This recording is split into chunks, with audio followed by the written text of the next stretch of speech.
we're going to go to, for me at least, I'm going to end my stream. And then we're going to go to record for patrons. Yeah. You're rated now. Yeah, nice. All right, you guys can hear the music. MusicBot died last weekend. Last weekend, all the technology went on strike. There was a whole union thing. I had to figure out which of the computer programs had led the union, and then I publicly executed them and staked their head in the town square. So now all the technology is working really well. Art of War, basically. All right, so it's been a whole week. It's been a lot longer than a week for me, but it has been a week, and we are here again. Let's jump into this shit. So we've got Factspiration question to get things started. According to the magical D3, it is an easy question. Aw, this is a nice one. What makes your character feel safe? That's nice. All right. I can take that. So let me put that in. Also, user Maleficus donated a Fanspiration. So let me put Fanspobot up to 7. You guys currently are on the leaderboard for Fanspiration. Most Fanspiration of any group I have right now. So. Oh shit. Now let's make sure that we save. Witchlight isn't an especially dangerous or deadly campaign, even though we have had a couple of fate points burned. So I feel like people are like, they'll be fine. You guys, I think they're a little worried about. And Mythic, boy, those guys are just on their own, I guess. They're having a rough time right now. All right. So we're here. That's the question. What makes your character feel safe? We handled our Fanspiration update. Would anybody like, for a point of DM inspiration, to sum up what happened last time on Red Hand of Doom? I can take that if no one else wants it. Okay, sounds good. All right. Well, last time on Red Hand All right, of go Doom for it. Is my... Oh. Am I still connected? Yep, are you no, still that's connected? me. Okay. My push-to-talk things are always weird. All right. It's all good. Well, last time on Red Hand of Doom, we had just finished up our talks with Warkelnaw.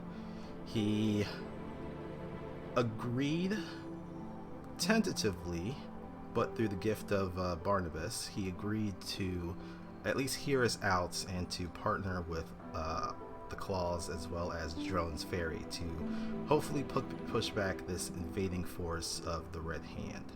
So we traveled north through the forest, met up with Dirk, Werg and Dobby, and were able to bring them into our fold. It took us a little bit going back and forth, trying to figure out how we wanted to go back to Vraath Keep, but eventually we decided that we would tackle it in the morning after we at least gotten closer to its borders. We were able to spend a night camping, preparing ourselves for our impending assault on the keep. There were some weird voices in Sylvan that I overheard during my lookout, but it sounded like Guy. I'll talk to him about that later. But in the morning, we were able to get ourselves all geared up. We approached the keep from the north side, where we saw that they had stationed more troops there than when we had left the place. There were archers on the wall. There was another one of those red hobgoblins that was carrying a pretty wicked blade. He looked pretty important. He was also being followed by a black cat that had... the cat's probably the best I can describe it. It had tentacles. It had shimmering images all around it. It was very weird. I have to figure out what that is later. We saw the giant, I think her name was Karkaland. She was stationed out front. And there were still more hobgoblins even just wandering around, as well as a warg and a goblin that was patrolling. We told Slugstor, our Fomorian ally, to wait for a couple of moments before attacking the giant, while the rest of our group circled around to the west side of the fort. We were able to climb up there and position ourselves right when our Fomorian ally attacked. Chaos ensued, fire was slung, that cat decided to teleport itself onto our roof and started swiping at Claude and I. We were trying to fend it off, and then there was rocks that were breaking. So one of them clonked Claude over the head. He went down, but we were able to fend off the black cat, and it seemed to retreat. There were wargs underneath us. They tried to get to us, but there were spikes on the ground. More fire was being slung. It was chaos and mayhem. But I think we have this one. Thanlin tried to go after Bloodlord Koth, but when he was able to get to him, it seemed he teleported away. Maybe he's only a little bit of a distance. I don't know about the whole magic thing. Maybe we can go after him, but we have to deal with the rest of these forces that are here at the keep. And that's where we last left off. All right, well done. Go ahead and take your point of DM inspiration. Gracias. All right. So, does anybody want to answer the Factspiration question? What makes your character feel safe? I most certainly can if no one else will, but... I was going to say the same. Though my answer is very easy. Do you guys want to do a roll-off, or is this one you want to concede? Who wants to answer this Please question? go on, Orion. Okay, Orion, keep it going. How do I feel safe? Not being stuffed into something's mouth. Gosh, best I could do is held in the mouth. Held in the mouth. Gently, yeah. Held in the mouth. Yeah, I mean, every once in a while, Claude gets a little snuggly with Orion and has him like a stuffed animal, like a child's stuffed animal, and holds him very close. But that's at least okay-ish. I think Dobby was kind of pushing the boundaries a little bit, trying to stuff Orion into her mouth. But yeah, I think as long as Orion is not being used as a chew toy, he's mostly okay. Okay. Sure. Go ahead and take your Factspiration die for the session. All right. So we're about to dive into this stuff. There have been a few changes since NPC. Oh, right. What NPC would you like to ask that question of that you've already met? I'll ask the group if they have someone. I have someone in mind, but it's also kind of a joke answer. Okay. Anybody have a suggestion for who you want to ask? Keep in mind that this is just for fun and flavor. This is meta knowledge that your characters would not have. So sometimes this knowledge can be more of a curse than a blessing. Yeah, right. Yeah. That's why I almost want to ask Rafina because she's the newest member of the group. But yeah, that's a good one. That or Warkle or I was thinking the same thing. Warkle is a good one. Oh, those are far better than what I was gonna say. I was gonna say Mina. Guy makes her feel safe. Yeah. Yeah. But seriously, I'll ask. Yeah, ask Warkle. Good choice. Okay.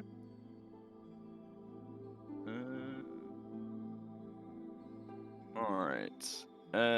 Did you guys see the last two things that I put up in the thing? Yes, the what makes your characters feel safe and the elusive flesh wound behind it. Oh, okay, but not the secret message from the Fen Hydra, and then nope. Okay. Nothing. Cool. Okay. All right, testing out some new macros. All right, so you want Warkle to answer? Is that who you want? Yep. All right. Warklenall feels safe when he has within easy reach at least 6 or more of his undead minions. Huh. Oh. Yeah. I mean, he's a spore druid, so. Oh, fair enough. Yeah. Okay, I was worried for a moment, like what? No, I Wait, mean, I was like, yeah, did we miss something here? Like, there's different types of necromancy. There's the real bad stuff where you imprison souls in bodies and force them to do your bidding, and then there's the more mechanical and neutral necromancy where you well, that would have been it. yeah. So That fight. Oh man, if we hadn't fucking persuaded him. all right, so he's a pretty simple guy. He's pretty confident in his own abilities. I mean, he's a 5th edition druid, so they're not fucking slouches by any stretch of the imagination. But yeah, it always helps in this 5th age of magic to have a little bit of action economy assistance there. So he does feel safer when his undead are within easy reach. So is it like those ants that are powered by fungus? Like Yes, 100%. Oh, Yep. cool. You guys didn't get to see because you didn't fight him, but Yeah, let me see. I'll drag out one of his skeletons. There you go. Yeah. Do those Jeez. bodies particularly matter of who they belonged to, or is it just anyone? If culturally you believe in respecting the bodies of the dead, then yeah, all necromancy is pretty bad. But necromancy is definitely like a cultural thing. I as a person, as a human being, but also as a dungeon master, I am in the school of thought that enchantment charm magic is the real evil school of magic. Necromancy is a neutral tool that could be used one way or the other, but there is nothing okay about enchantment charm magic because it robs an individual of their free will. Like there could be positive applications of it, just like you go to a hypnotist to get help dealing with like trauma in the past and stuff like that. But on the whole, enchantment charm is all about deception and seizing control and taking away autonomy. It's for that reason in the Sword Coast, most of the major cities in the Sword Coast, they don't really give a shit about necromancy as long as you came by the corpses in a legal manner. They care about enchantment charm. In City of Waterdeep, that's a huge crime. That's like automatic jail time if they catch you using charm magic. So, anyways, let's talk about the recent changes. Succeed at a cost has become a bit more deadly and a bit better defined. Most especially, the out of combat has become a lot more punishing. The out of combat stuff was sort of developed quickly as sort of an add-on, and a lot of the penalties from succeeding at a cost outside of combat were easily avoided or just not applicable. So they have been reworded to carry as heavy a punishment as succeeding at a cost in combat would, maybe even worse. So succeeding at a cost outside of combat, everyone should have access to the new results. If you are one of those people that wants everything to be a surprise, don't read the document. If you are a person that likes to calculate and mitigate risk, definitely take a look at it. It's had several people comb over it and provide feedback and corrections and whatnot. And the macros that I built for it now automatically roll dice whenever possible to kind of speed up the process. So if there's like a force movement thing, it automatically tells us what direction to move in. We don't have to add that shit in there, stuff like that. If you go to your journal tab, there's a folder called Player Resources, and inside Player Resources, there's a Crash of Tabletop info, and then that has a bunch of links, and one of those links will take you to the table results if you want to take a look at them. It also takes us to the World Patch document. It is live, but it's like it's a homebrew document, so it's always under construction and scrutiny and all that jazz. It was posted a few days ago on the server, and a lot of people have looked at it. There's already been changes to the changes, but it seems pretty stable for now. There's been a lot of updates for non-magic using characters and classes. Also, Monsters of the Multiverse. We are now using Monsters of the Multiverse rules for races and species and all that jazz, for better or for worse. I think the only change was lizard folk still get to make stuff out of people's dead bodies, because that was incredibly flavorful and it was very rude of them to take that away. But the days of pack tactics kobolds wearing sunglasses sadly are over. Yeah. Ruined. So, yep, runt. They are runt. They're just small dragonborn now. What the fuck? Exactly. Like, We Yeah. never have any good things anymore. That's Yep. oh my Yep. god, Well, that's why I you know- refuse to use it. Jeremy Crawford has a Twitter account and he would love to hear from you. He and his team, they're always looking for positive feedback. So please I'm rage typing right now. Yeah, take all of your complaints over there. Now, two of you, the shorties. If you didn't have 30 base speed, Barnabas and Orion, you do now. So that's probably the biggest and most Cool. important world patch update. Also, in our game, we have a craftsman. And the craftsman does represent our crafting system.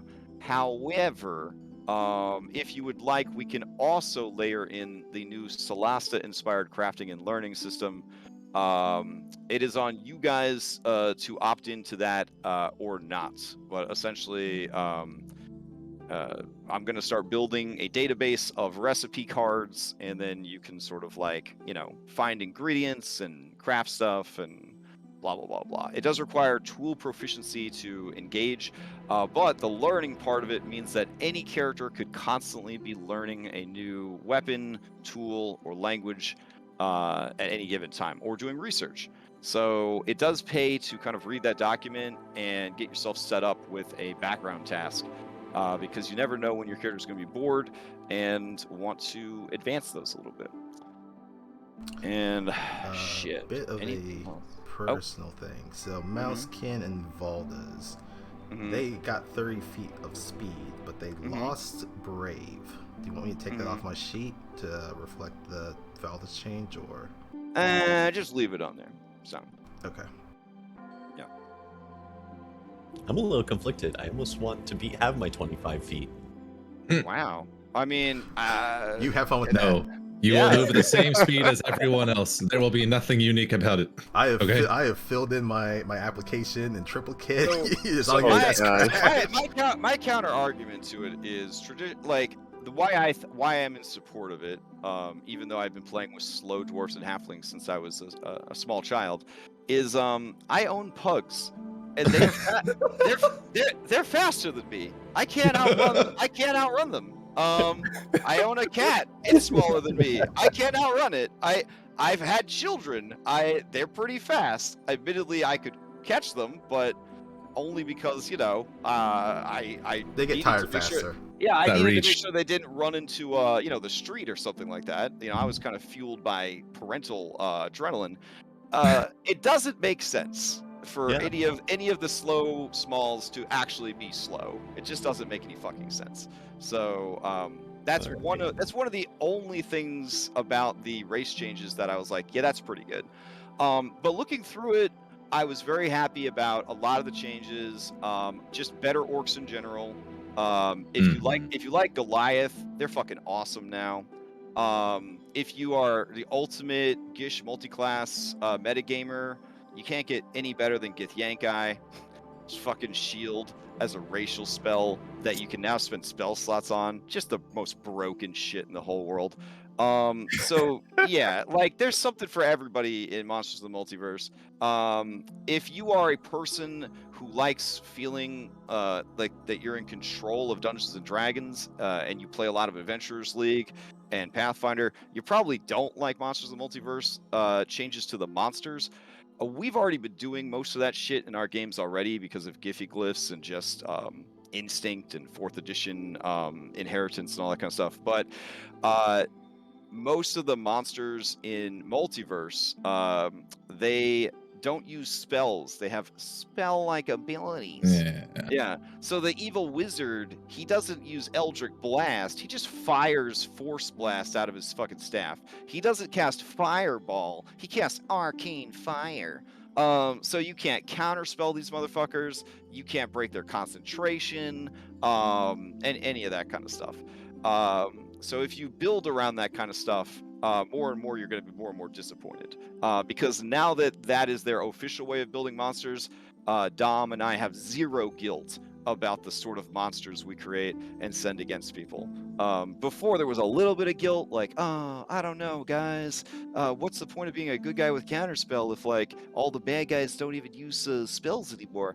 We don't really fucking care anymore. So, but yeah, Monsters of the Multiverse. The reason it took me so long to update the document is I wanted to give it a full read, and man, yeah, it's definitely impactful to the 5th edition universe.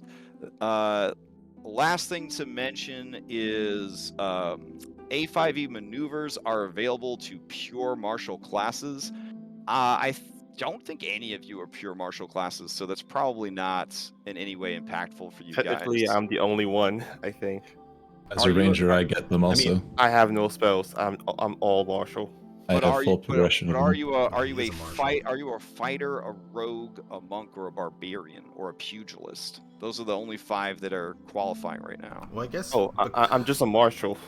Yeah, you're a literal martial. Yeah. But, And I guess because he is an A5E class, he already gets those. Yeah, I already exactly.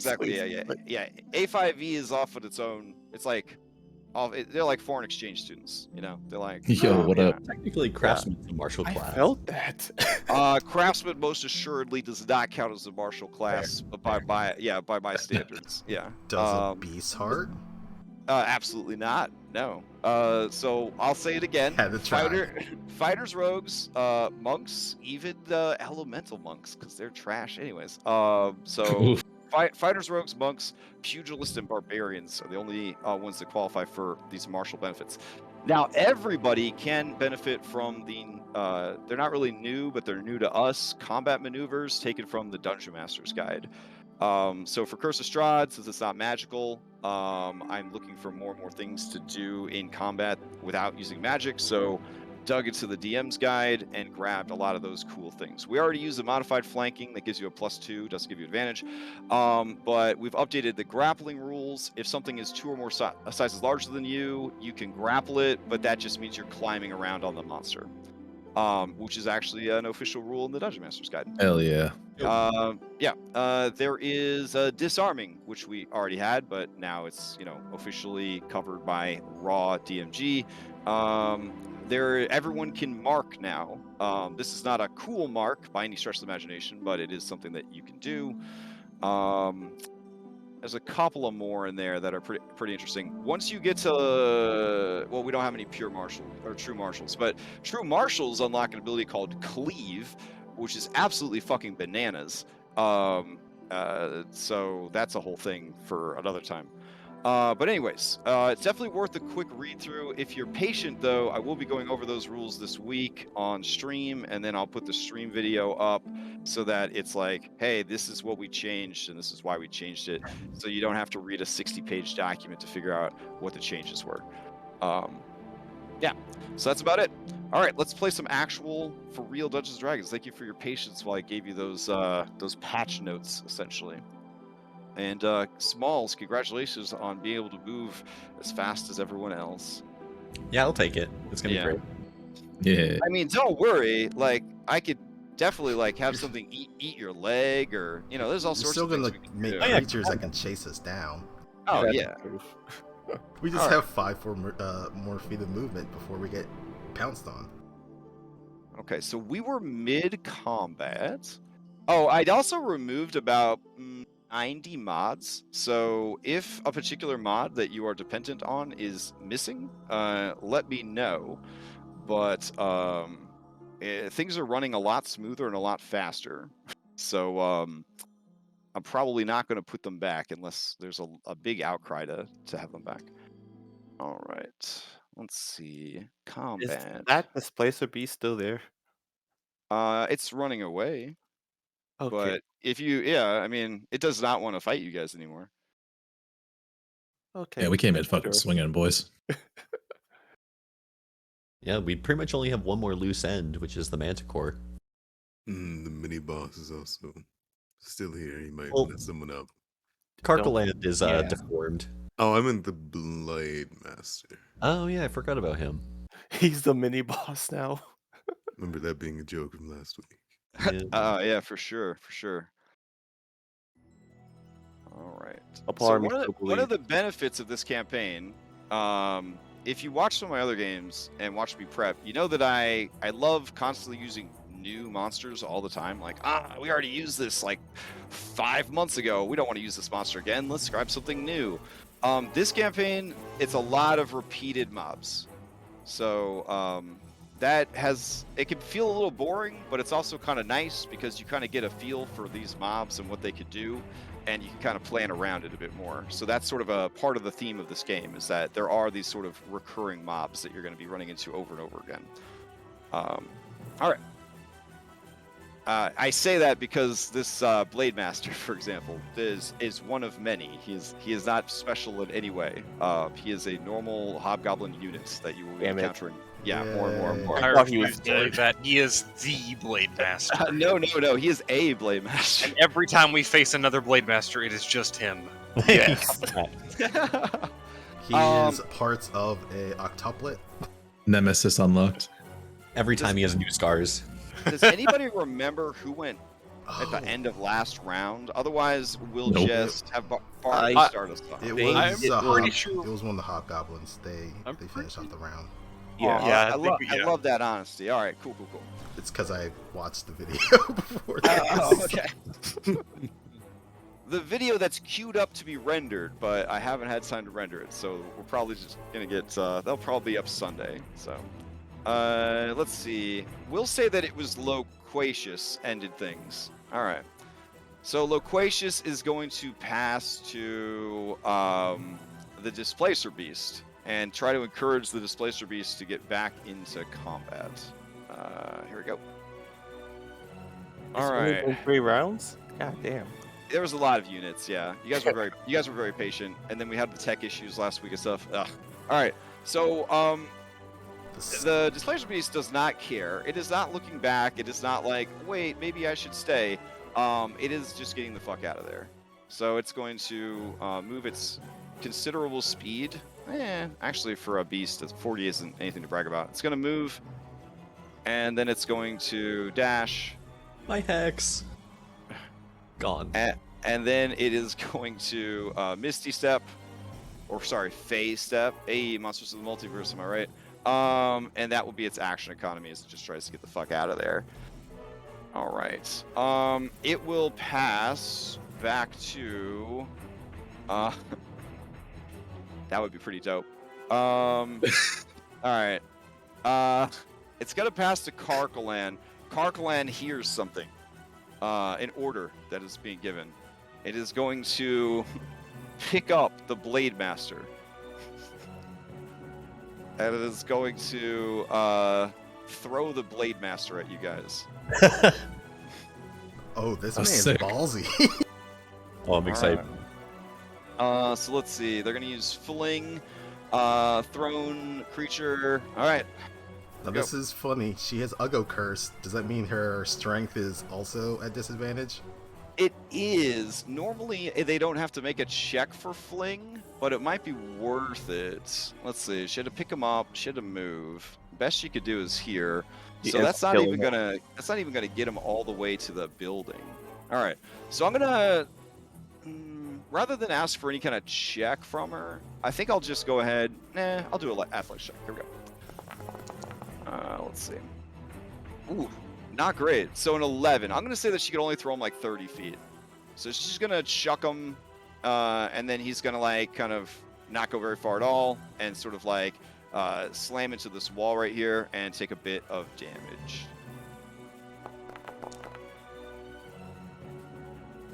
All right. He's not happy about. Oh my god, I killed him. Oh, Jesus Christ. Did that actually knock him out? No. There we go. All right. Here we go. So he's going to hit the wall. I was trying to change his speed to 0, and it made his hit point 0. There we go. Not his speed, sorry, his height. So he slams into the wall here. And let's see. I'll just see if he lands on his feet or not. Acrobatics. It's so nice when I open a sheet, I'm just able to like do what I need to do and not have to resize it. Oof. He lands badly, and lands prone. He was hoping for something really cool there to impress you guys. All right. He is going to, with his action, go ahead and stand up. I don't know why I made him prone. So he is up next. Callahan has already gone. Blade Master is up. Half his speed to stand up. And then he is going to... let's see. I think all those walls got destroyed. Let me check. No. All right. Let's see. Well, the dude did hit a door. Maybe it would have been cool if he busted through the door. There we go. All right. So he's going to stand up, and he's going to start moving towards you guys. Layla, is that you on the ground? Yeah. All right, that is. cool. All right. Let's see. I am on the ground. You are on the ground. Okay. As I was coming after the teleporty boy. Fair enough. All right. He's got a pretty decent speed. So he's his speed is 40. So he's going to move 20 towards you. And then he's going to use Cunning Action to close the distance with you. Oh no. All right. And down here on the ground, he is going to... It still would have been so much cooler if he got thrown up onto the roof. He is going to try and attack you. His multi-attack gives him... what is it? 3 melee attacks. So here we go. Using his signature attack, he's going to attack you once. 12 does not hit. He will attack you... Hold on. Would he probably try to do this? Maybe. If you miss with an attack, ability check or saving throw, you can draw on the bonds. I feel like this guy would save it for a saving throw. All right. Cool. All right. He's going to attack you again. Here we go. All right. 19? Okay. Are you carrying anything? I mean, I guess her spell focus, technically. Okay. Good to know. All right. And then there's no allies adjacent, so he can't use shield. martial. It's in the other hand. Oh, okay. Got it. Unfortunately, he does have the action economy for that, so then he will go ahead and attack you a third time. Here we go. Oof. Ooh. All right. You're good to go. So a single hit for 11 points of damage is all he brought to the table. Do you want to steal? Yes, please. All right, you're up.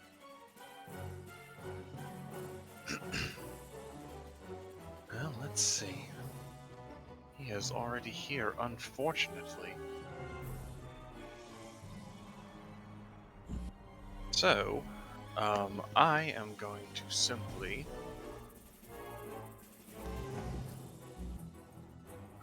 the air next to him will apparate, and from the aether, a boar will appear. I'm just going to pop out the Bloodhawk because I don't have a land one made.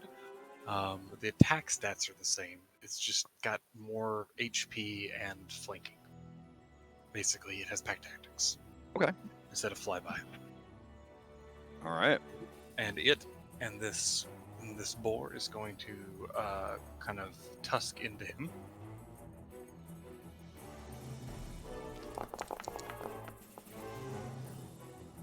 So it would be a 22 for 7. All right. 22 definitely hits. Let me see if he's got anything in the tank he wants to use here. Oh my god. I think he will just take the hit. He'll just take the hit. All right. Anything else from Layla? I will just... well, I mean, everyone probably saw him get thrown, but I will shout, one's on me, and pass over to... I'll take it. Oh, sure. Go ahead. Okay. Orion. Ooh, nice 4. I gotta make you like a shifting token folder, so you can like just shift out your monsters, your summon animals. All right, Claude's getting angry over there. Perfect. I wanted to at least have some of this to do. Mhm. We're gonna move Nexus creature. Mm-hmm. Saying there's okay. There we go. Is this considered flanking with the boar? Yes, because you are all spaces that. Oh, I see, but there's a wall here. Yeah. Yeah, because of the wall, no. But we're still able to hit him. It just won't be Oh, flanking. for sure. Yep. But I am going to give him some cover because you got Layla and the wall in between you and him. All right. I am going to. Claw is angry. We have 8 ferocity. We're going to burn 8 ferocity, and I need this Blade Master to make a dexterity saving throw, DC 14. Ooh. Okay. He will try to make the save. Here we go. He does with a 22. Damn it. Alright. Well, I'm burning the ferocity anyway, as Claude attempts to launch at him and grab him. Okay.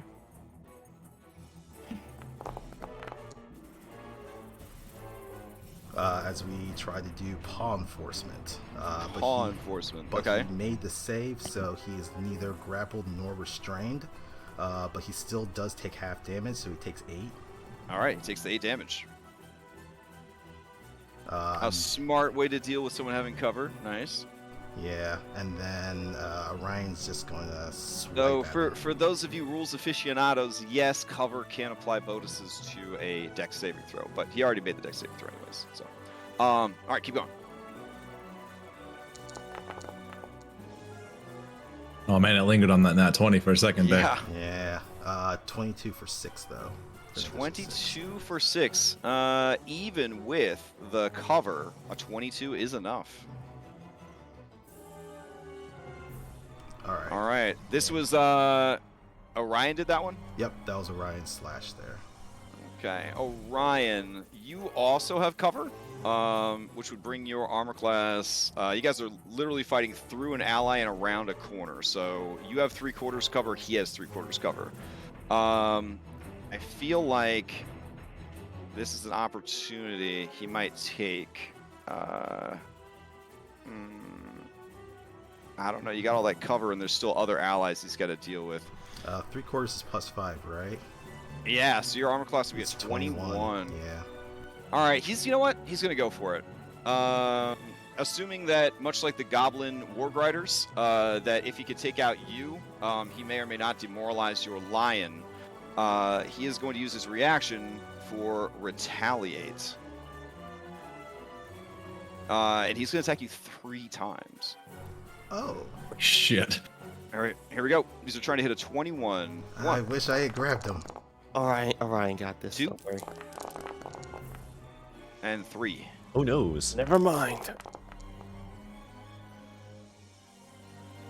All right, looks All like right, the last only 2. the natural 20 hit, Yeah. but it hit you for 25 points of damage.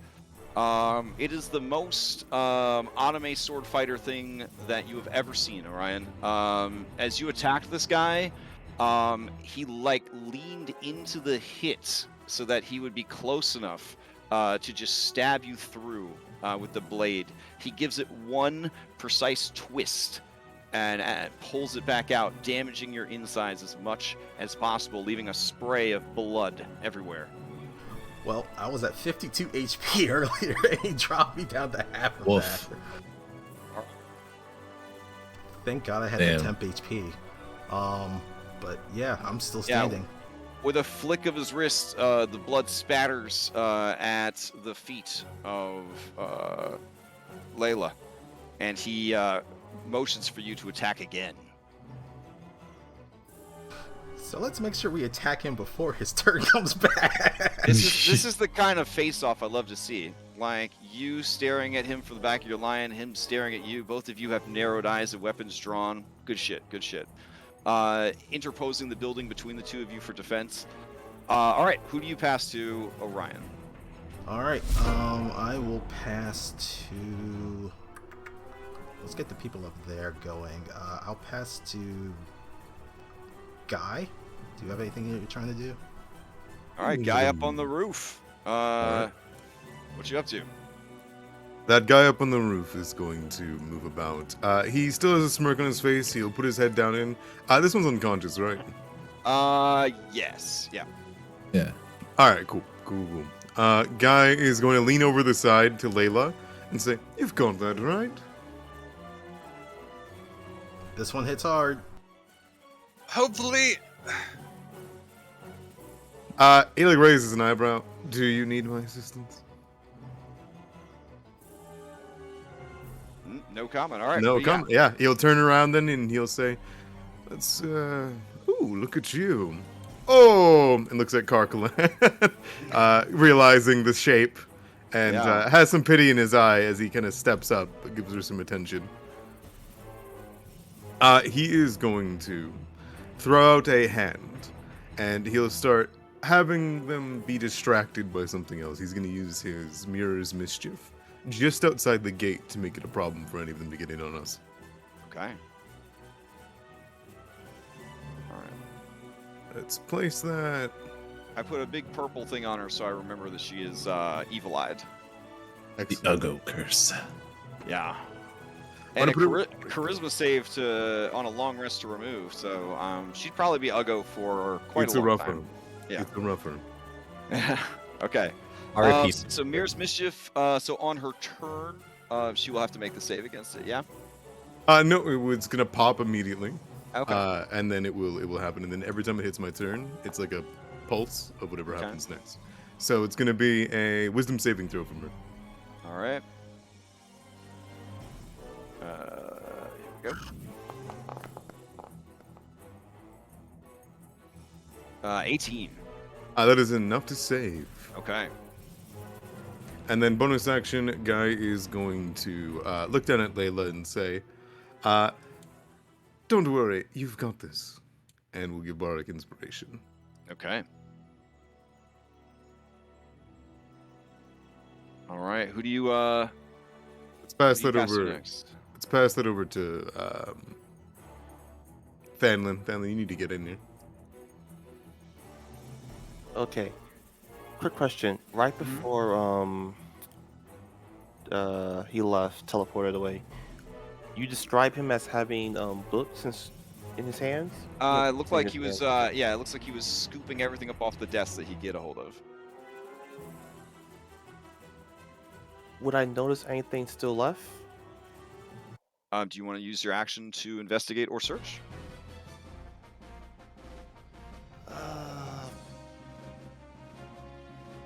Yeah. Okay. Go ahead and give me an investigation or a perception check. Okay.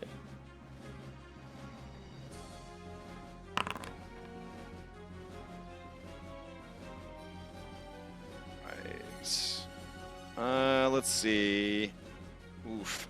Yeah, looking around the room, you see like spilled ink, you see quills, you see a knife kind of stabbed into the desktop.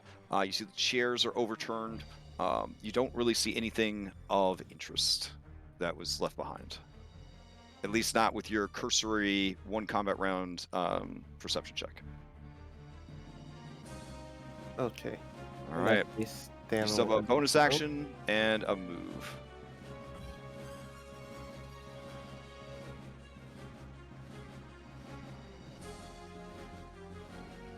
Oh, I should mention, on the desk there was 3 daggers stabbed into the desktop. Okay. Okay. Shit. Can't really do much else, honestly. Okay. So you kind of run out into the courtyard. You see the taxidermied owlbear is burning up good.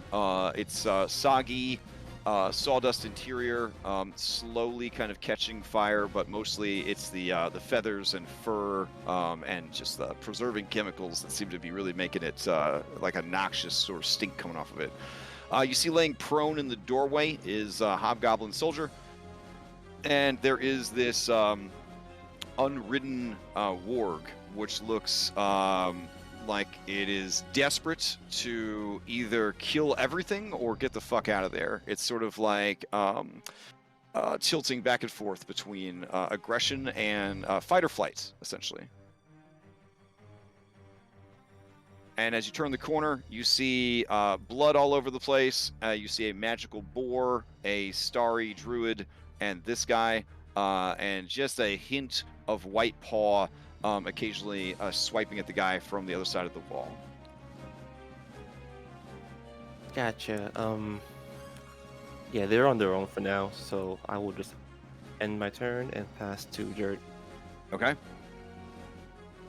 Jert, to you. All right, so Jert's on the rooftop, having just jumped out of the window and taken this person down with them, and then axed him. Yeah. Can he see off in the distance this displacer beast? Because he's on the roof. Yeah. I mean, it's. Oh boy.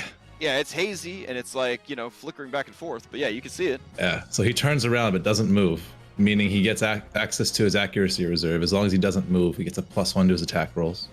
His far stance was already activated at the beginning of combat. Mm-hmm. I'm going to burn that Factspiration we were donated by that man in chat. Thank you very much.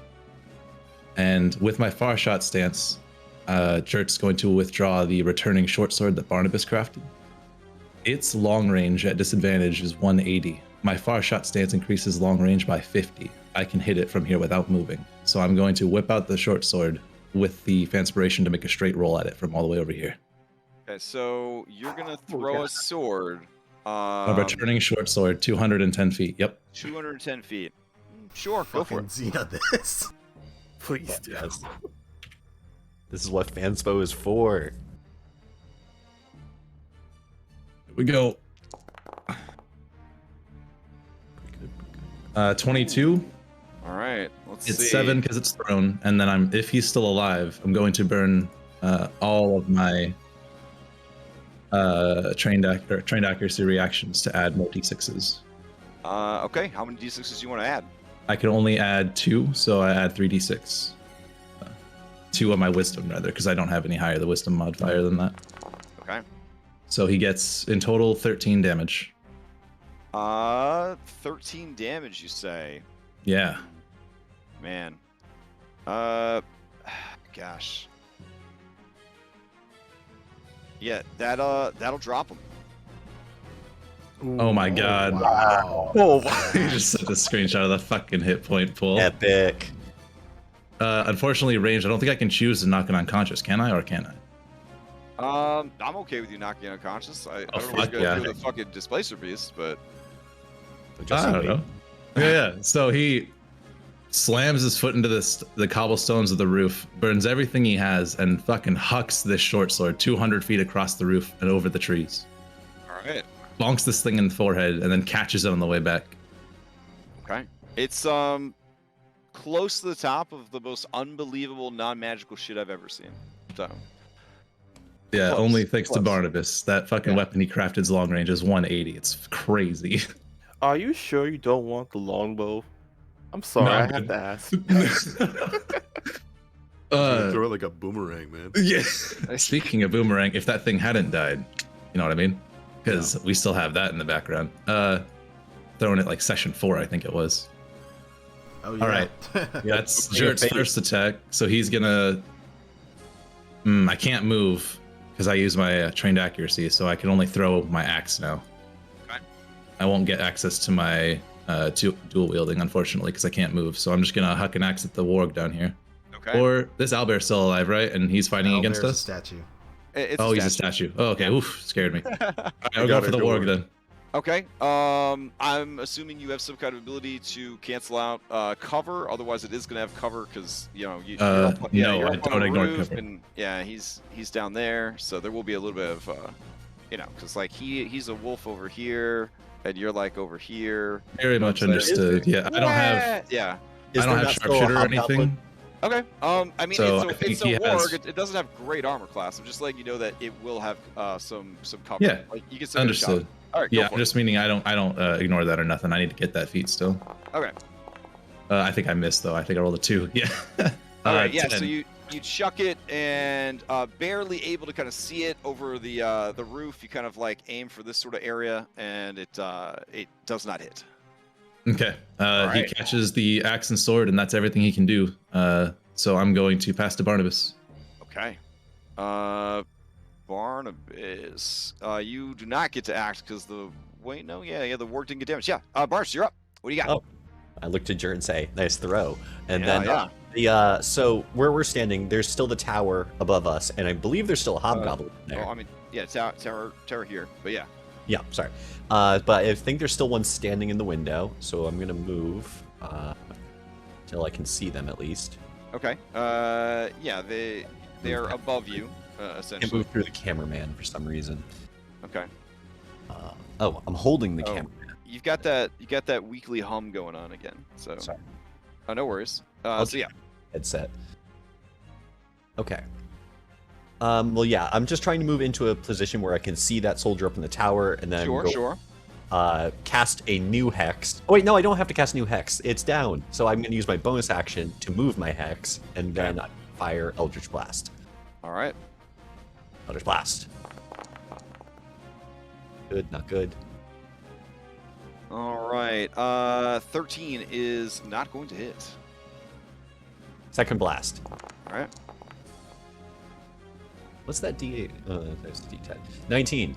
All right. Since you backed up enough from the window to get a clear shot, and she is just sort of standing in the window, that is going to hit. I do avoid cover. Oh, okay, great. Because of my Artificer infusion. But hex damage. And then 3 fire damage. Okay. And then let's see who's left to pass to. I think I'm the last in our turn initiative. Oh wow, a lot of enemies. I like Loquacious. I'm gonna give it to Loquacious. Okay. All right. Extended survived and was hit, so they're gonna steal. All right. Let's see. Extended sees you down there, firing at them. Sees that you are a spellcaster, and is going to, I guess, return fire here. Let's see. Oh, and they still have a potion on them. So bonus action, they're going to go ahead and pop the top. Glug, glug, glug. Try to get some HP back.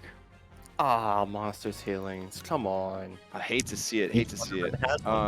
Oh man, I'm trying to show you that these are organized civil creatures that take their job It's fine. We just have to wipe them and take their supplies. It's yeah.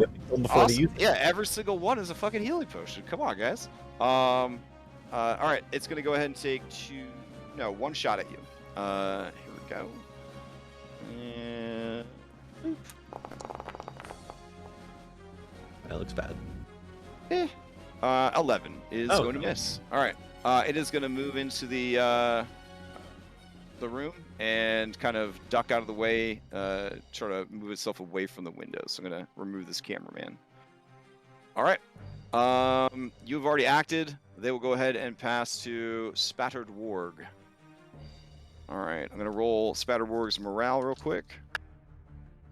Okay. Spattered Warg has decided that in the fight or flight pop quiz, it is going to choose fight. And so it is going to rush forward and attack Thanlin. You fool. All right. Here we go. It's going to try and bite you. 12 ain't going to do it. All right. Since it missed, I'm going to use my reaction. Sure. And I'm going to,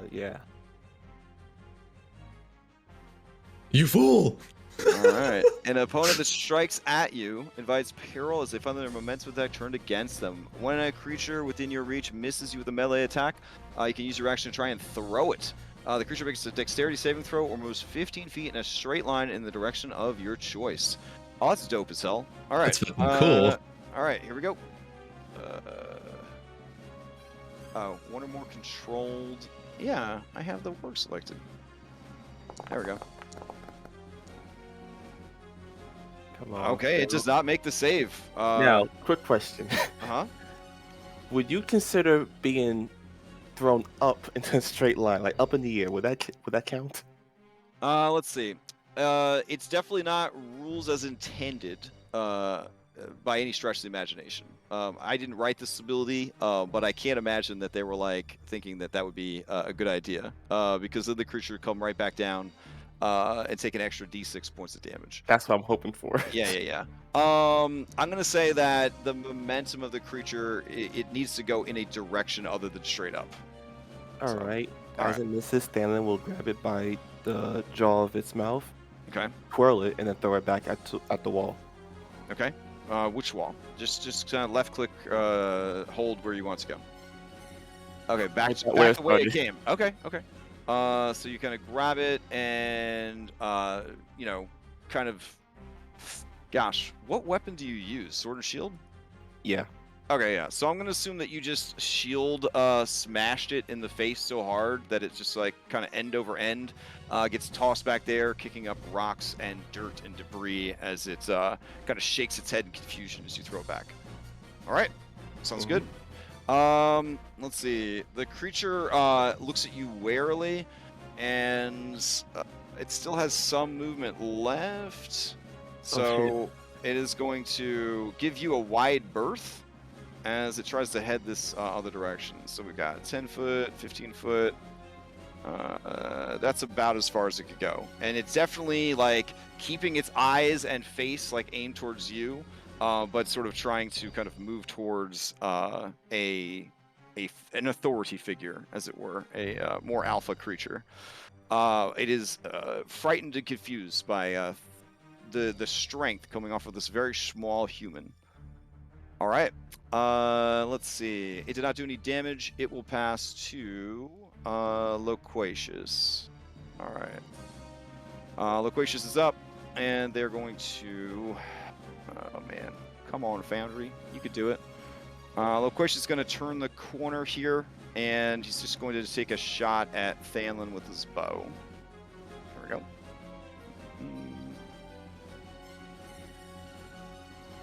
Ooh, double twos. All right, that is not even come close. He is going to move back.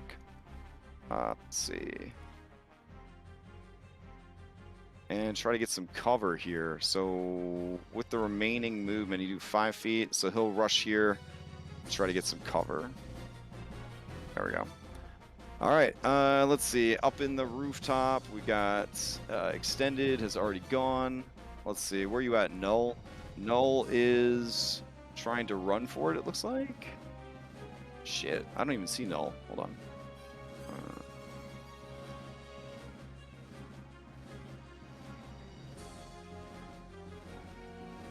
Where the fuck? Alright, hold on. Did I delete Null? Let's see.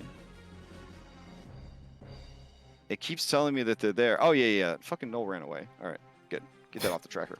Alright. Sluxtor is out of it. Enduring. Alright. Enduring was retreating, so I'm going to have Enduring kind of run for it. There we go. Okay. They will pass to Ritzy. Ritzy is going to stand up. Let's see. And he will step out of the door. He's going to take a shot at Layla, and then he's going to dip back inside. So Layla, here comes arrow shot at you. Double 20s.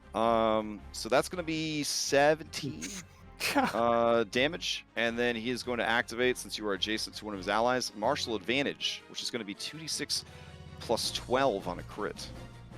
What the fuck? These guys got hot dice tonight. Holy. All right, so Layla, that's another 19 damage for a total of 36. Okay, so that's what, an 18? 18 Yeah. concentration check? Alright, Yeah. so that's probably gonna drop, but we'll give it a shot. Are we still up? Well, I don't know. I haven't done the damage yet. Give her a bardic if you want, and you get some temp HP. What's the damage? The damage total was 36. Oh, okay. Yeah, I'm down. Oh, shit. Damn. Okay. And then he's going to step back into the building. All right. Oof, good to have 30 feet of movement now. Okay. And then he's going to pass to Unintended, who is unconscious. Unintended will pass the initiative into the next round. All right. Let's see. I'm gonna burn a DM to steal that. Oh, okay.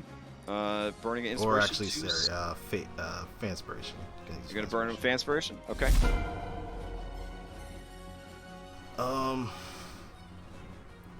Is anyone else able to get Layla up? Because I'll keep this blade. I think I can. I can Alright. get Layla up with a bonus action. Oh, Alright, perfect. Thanks. I'll keep this Blade Master guy busy. All right. Remember, if you damage him, he will steal, and you have to burn another inspiration. Yep. And these guys are not above coup de grace spellcasters. Gulp.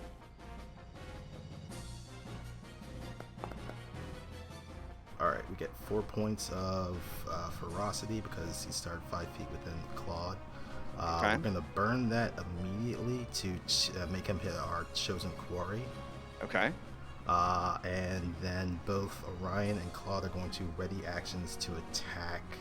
So the to confirm, this guy is your chosen quarry, right? Yes, the Hobgoblin Blade Master is our chosen quarry. Okay. And we're just going to ready actions to slash at him, both of us. And I will pass it to who said they will be able to do something? Barnabas? No, Guy. Guy. All right, passing the guy. Okay. Guy will first thing he'll look down at Layla and say, "Come on, I'm watching," and that will awaken Layla with a healing word. It's gonna be 7 HP or 8 HP. I impressed myself. Oh, my apologies. First, the Mirror's Mistress goes off. It's gonna stay where it is. It's gonna hit her again. Okay. Another wisdom saving throw from Callahan. All right, here we go. 17. Solid. My God. Yeah, she's good. I'm burning these so they're not hitting those. And then with my action. You're in a rough spot down there. Guy is going to take some of the heat off. So he's going to actually draw from his side a dagger, and he's going to do a flip downwards. Can I make an acrobatics check so I don't take too much damage? Yeah, sure. Alright. Orion and Claude, what is the trigger for your held action? For when Layla is able to get away from the Blade Master, we will strike at the Blade Master. So you're holding it for Layla moving away from the Blade Master? For when she gets the hell out of there. Okay. All right. Just confirming. Got it. All right. Guy, give me that acrobatics check to front flip off the roof. Yeah, I'm gonna move down first. I'm gonna front flip. Can I front flip on like top, like and hit this guy and then Assassin's Creed style? Yeah, like, exactly. Yeah, if you want to include it as part of your attack, sure. You can add the falling. If you want falling damage, you can add it to the attack if you hit. With Dragoon rules. That is the play. Okay. Now, when I make the acrobatics check, I'm gonna use the Showman feat because I believe Gerard is a non-combatant right now. Yeah. So he will give me bonuses. Okay. As he gets to see some dope shit. Remember, Thanos watching. Oh, always. And I will jump off. Now we've got Booming Blade here, so this will be a bit weird. And then an acrobatics check. Okay, acrobatics check is great. However, the 10 is not going to hit. No worries. All right, so you kind of like come towards him, see that he is turning and ready to impale you with his blade, hit the wall above his head, and then fucking wall jump into this space instead, rather than get stabbed through by his retaliation. Not that mechanically he has a reaction left, but you know, it sounds cool. All right. And kind of putting into a pose to draw the ire instead of Layla. I'll pass to Layla so you can get the hell out of there. All right, Layla, you're up. Okay. So Layla will stand up. Okay. She sees all the concerned looks around her, trying to tell her to go, go, go. And that annoys her. I mean, it's up to you. Really I'm just saying. doesn't want to go, go, go, but she will. But first, she will reactivate Form of the Chalice, as it does drop when I go unconscious. All right. As a bonus action. And she will produce outward from her a sort of radiating pulse of starlight.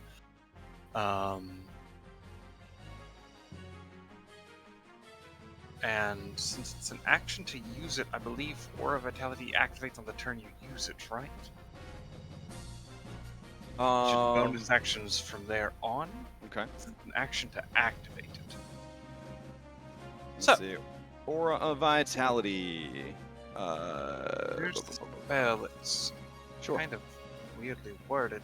Healing energy radiates from you in a 30-foot radius. Until the spell ends, the aura moves with you, centered on you. You can use a bonus action to cause one creature in the area, in the aura, to regain hit points. I believe, as lame as this sounds, the turn that you summon it, you still also have to pump a bonus action to trigger it. Okay, then she would not, because she has to use a bonus action to activate starting form. Gotcha. That's what I was trying to make sure. Yep. So instead, she will reach over to Claude. Okay. And she will she will cure his wounds. Okay. Okay. It will jump to her as well from her chalice form. And then she will heal an additional, the same amount. Okay. Yeah, so All they right. both heal 8, and then she will step away. All right. He has no reaction, so you are able to step away without an opportunity attack. I think she will leap up the wall and just use her climbing speed to climb back on top of it. All right. Sounds good. Cool. The second Layla is out of there, Orion and Claude strike at him. It's what, a 20-foot roof? 30-foot? The roof is 25 feet up. Thank you. So you have just enough to kind of pull yourself up onto the roof. Okay. Claude with a... Oh, is it? Yeah. It's not paused for me? I don't know. Did that help at all? Yes. Okay, weird. Okay. Having oh, trouble wow. Right. No worries. Alright, Claude, +2 from flank for a 13. Does not get past this guy's well-trained defenses. Is that within 6 feet of a cost? What'd you get, a 13? And you get a +3? That is not enough. Alright. So 16 does not hit this guy's armor class. Orion... complication. Complication. The first use of the version 5 complications on the entire world. Alright, let's find out what Yay. happens. Extreme favor. Nice. That's a nat 20. No, wait, that's not a nat 20. But anyways, until the end of this combat round, which we're pretty early in the round, let's see, all rolls, critical hits are scored on a 19 or 20, and rolls of 1 do not mean automatic miss, including this roll. So if a 9 had somehow been enough to hit, you would have actually hit, because it wouldn't have counted as an automatic miss. So yeah, not too bad. There's more of you than there are of them, so that seems good for the critical hits, right? Alright. Well, I didn't touch him, they've so been he rolling can't that steal. 20s. Yeah, he can't steal. Alright. That was just a ready action, so it's still Layla's turn.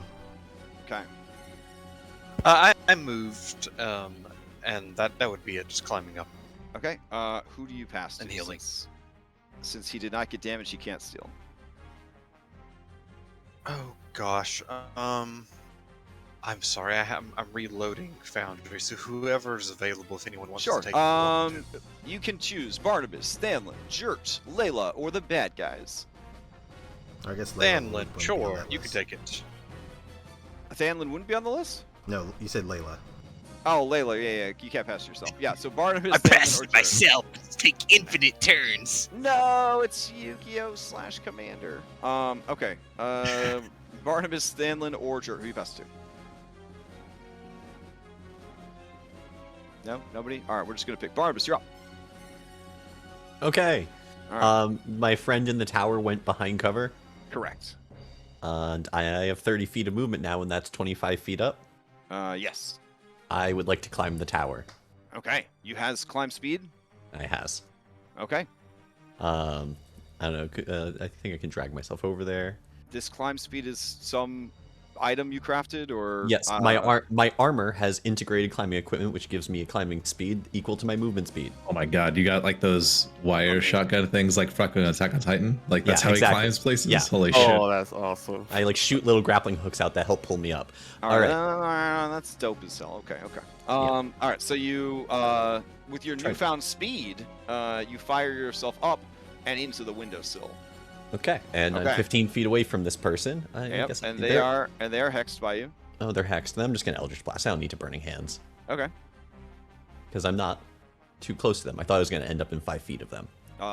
25 definitely hits. 8 All force damage plus. Plus some of that, and plus some of this. All right. How do they die? Just straight up head blown off. Just like I steady my flintlock at them as I come through the window. Like I dive through the window, roll, go to knee, and then like fire, and their head just explodes like a melon. Full Gallagher. Okay. All right, cool. I have still another shot, I believe. Yes. Oh, cool. Well, I can probably see everything now. I can't see anything because I'm in the tower. Yeah. But Well, I mean, can I see Karkland? Let me put a cameraman up on the roof there. Yeah, you can definitely see Karkland from where you are. Eldritch Blast. All right. Not good. Ooh, Karkalan is a big, clumsy giant, but she do have that armor on, so a 16, or sorry, a 16. A 11 does not hit. Okay. I can move my bonus act. I'm gonna move my hex to her. Okay. Not that matters really. As long as she's within range of you, yeah. Yep. Is it like 60 feet? 90 feet? 90 feet. Is that? I can't She really. is 100 feet away. And never mind. No, Can wait. If you're right in the windowsill, yeah, you got her. Okay. Perfect. Can I use my item interaction to light a cigarette? Absolutely. Fantastic. That's what I do. Okay. And then I pass it to Jert. Are you sure you don't have like a shoulder attachment? Like, you know, the fucking Predator has like a shoulder cannon. You just have a shoulder cigarette lighter. It's just kind of like A shoulder-mounted Zippo. Yeah. Sick. Turn to the left and it flips open. Yep, perfect. Okay. Sure. Yeah, I'm into it. As I lean against the window and look out upon the battlefield, I pass to Jert. Okay. All right. Jert's gonna look up with a silent nod, and then he's gonna start sliding down the clay tiles of the roof onto this Okay. wall here. All right.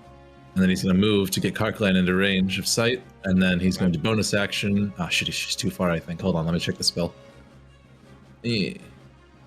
Let's see. That's 90 feet. I might still be in range. Hold up. Good. All right. I'm gonna use Hunter's Mark. Okay.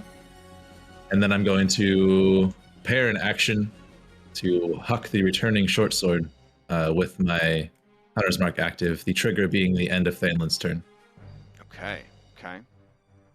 And then I'm going to pass to Thanlin. All right. Thanlin, you're up. Everyone with their magic, I'm gonna have to run around trying to kill people. Hey, I'm in the same boat as you, buddy. Don't worry. Give Barnabas a couple more days, and you'll probably have like a fucking Voltron lion to run around in. So Gun sword. yeah. Oh god. Oh, that'd be amazing. He's gonna. I mean, it's a thing. It's a thing for sure. It is. Yeah. Okay, 15 feet here. He's gonna run up to this ward, blocking him from the rest. Okay. He'll do one attack. All right. Oof. All right. Oh my god. Let's see what happens. Seize the initiative. All right. These are going really well for you guys. You have an interrupt point that you could use. It has to be used this combat encounter. Wait, that's a benefit for us? Yeah, I added some fail to succeeds. So basically, that's always been there. That particular one. Yeah. So it's active for this combat round, or just for the No, the whole fight. It goes away at the end of the fight. And I have it. Okay. Oh, that'd be nice. Okay, second attack. That's on my list of new cub tokens to make. Is interrupt point. All right. Let's see what we got here. The second attack definitely hits for 9 damage. That is going to finish it off. Whew, okay. And do I have enough room for this guy? Yes, I do.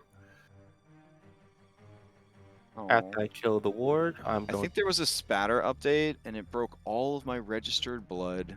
Oh. What a shame. All right. I have to manually add it all back in.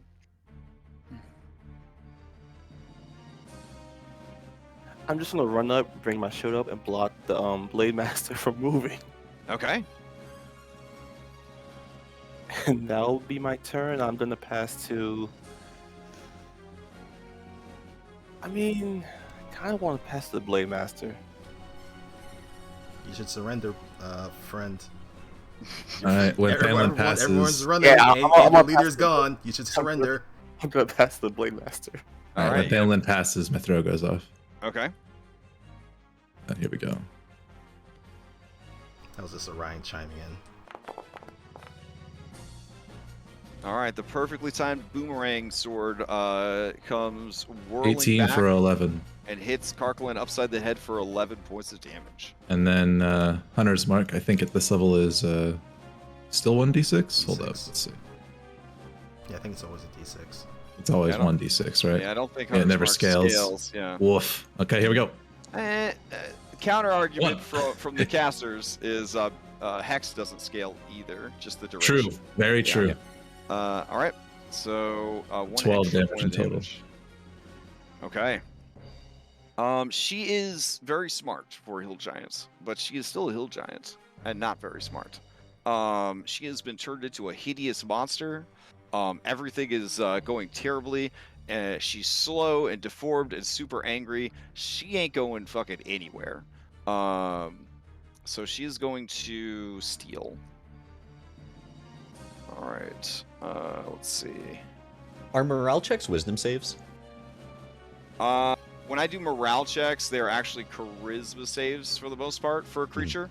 If a creature has trading and intimidation, I'll sometimes use that for their morale check to, because basically intimidation is a good sense of how mean and ornery a creature is. All right, so Callahan is going to, and some creatures I'm like, they're just not going to run. If you've read any like published adventures, sometimes in the description it'll say, you know, these creatures fight to the death or whatever. All right, she is going to back up. She's going to grab this tree.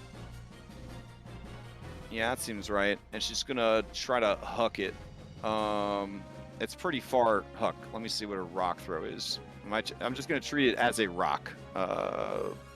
Generally with my giants, I just treat anything that they pick up and throw as a, you know, the rock stat. No, everything's a disadvantage anyways, girl. Just go for it. Okay, let's see. Layla's on the roof, and this pretty anime boy's on the roof. Yeah, alright. She's gonna throw a fucking tree at you, jerk. Oh, here we go. This is at disadvantage. It's stuck in the hurt. So Jert's got this like smug look on his face after making that long throw and now hitting her, and this fucking tree shadow just blots out his smile for a moment. Alright, here we go. Disadvantage. That's a lot of dice. Oh, that was a nat 20. Thank God for disadvantage. Oh my god. Holy shit. So this tree is torn from the ground and just sails end over end over end.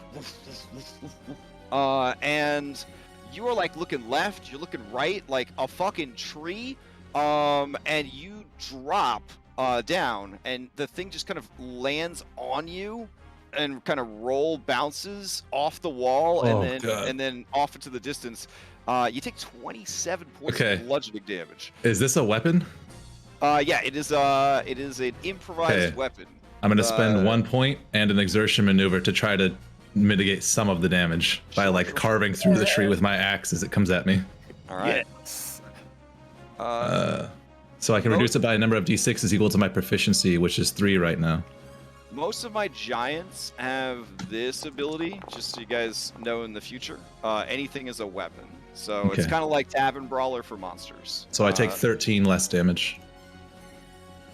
All right. As he raises his axe and just like carves through half the trunk and still gets hit by like 14 of it, I think. Yeah.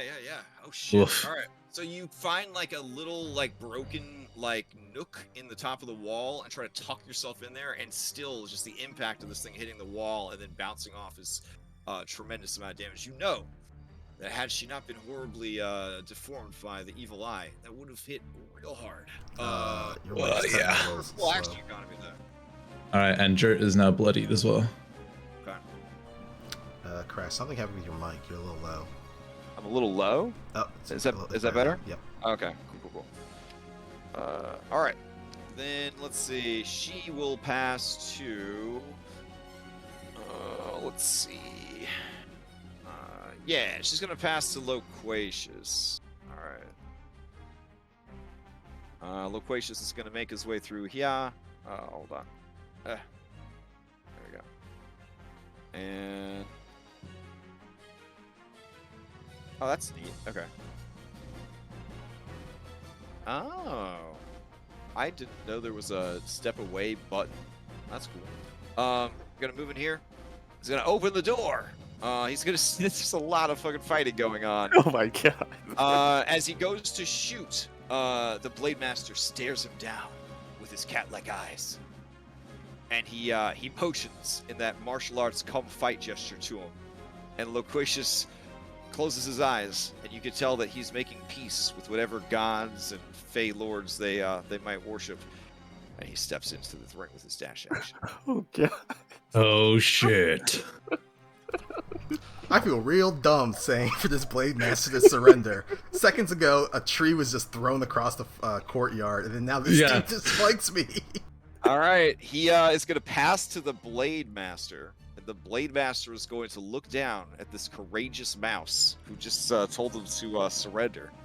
And he is going to show you how he feels about surrendering to you. Gulp. All right, here we go. Shit. Let's see. Blade Master is going to, with his weapon, attack you 3 times, Orion, with the +2 flank from his ally and the opportunity to martial advantage. Here we go. I can't help you, Orion. Damn. Okay. Well, it's been nice knowing you guys. First attack. No problem. All right. Second attack. That hits. Oh, does it? All right, because the flank. Yeah. Okay. Not even. 16's my armor class. Well, these shit. these guys aren't into gambling, so he's not going to wait around to see if he gets a crit. So he's going to cash in his martial advantage right away. They're always going to do that the first time they land a hit. So a total of 18 damage. Let's see. Are you holding anything? I have my scimitar in my hand. Okay, then he is going to. All right, here we go. He's going to go ahead and use a bonus action to try to disarm and grab your weapon. So go ahead and give me a strength saving throw. Oh, hell yeah. Oh, wow. All right. After he stabs at you, he drags the blade back and tries to catch the pommel of your sword and pull it towards him. But somehow, your tiny mouse body is just all beefy muscle, and you hold on to that shit. You ain't letting go. There's a determined look in Orion's eyes. Yeah, he nods in approval. He's seen many small goblins and red caps prove their worth and their strength. So he is impressed. He nods to you in approval as he swings with his second attack. Oops, wrong button. Let's see. Here we go.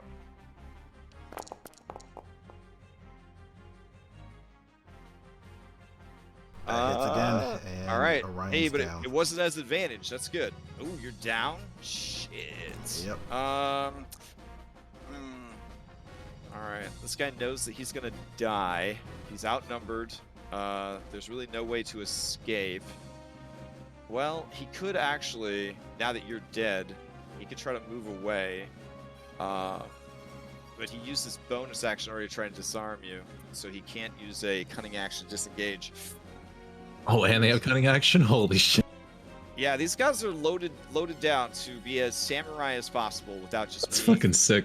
the fight, the fighter samurai. All right, he is going to look down at Orion and look at all of you, and one less enemy of the Red Hand. He is going to try and coup de grace for Orion. Here we go. This is an advantage because you were down on the ground. Wait. Oh, looks good. Ah. Yeah, that hits. All right, That's so a 2 failed 20. deaths. Yep. Well, here is the. If you were curious, we'll just do. We'll make it a crit real quick.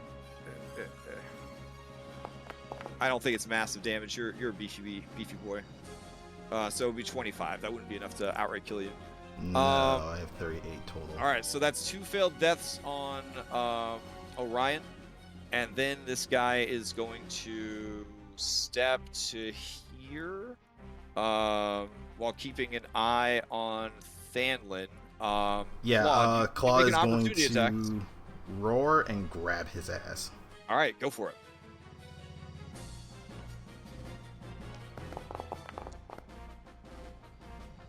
He's going nowhere. Okay, let's see. He's got to make an opposed check. He'll do athletics. Here we go.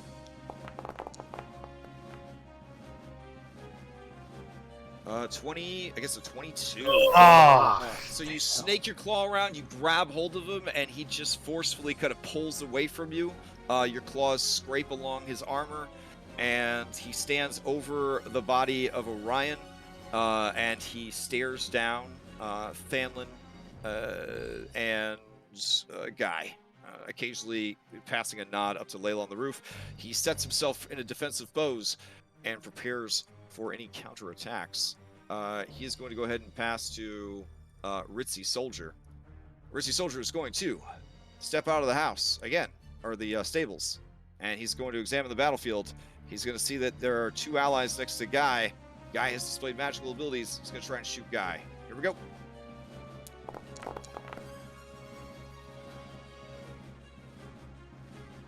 Oof, that is only a 7. That is not going to hit.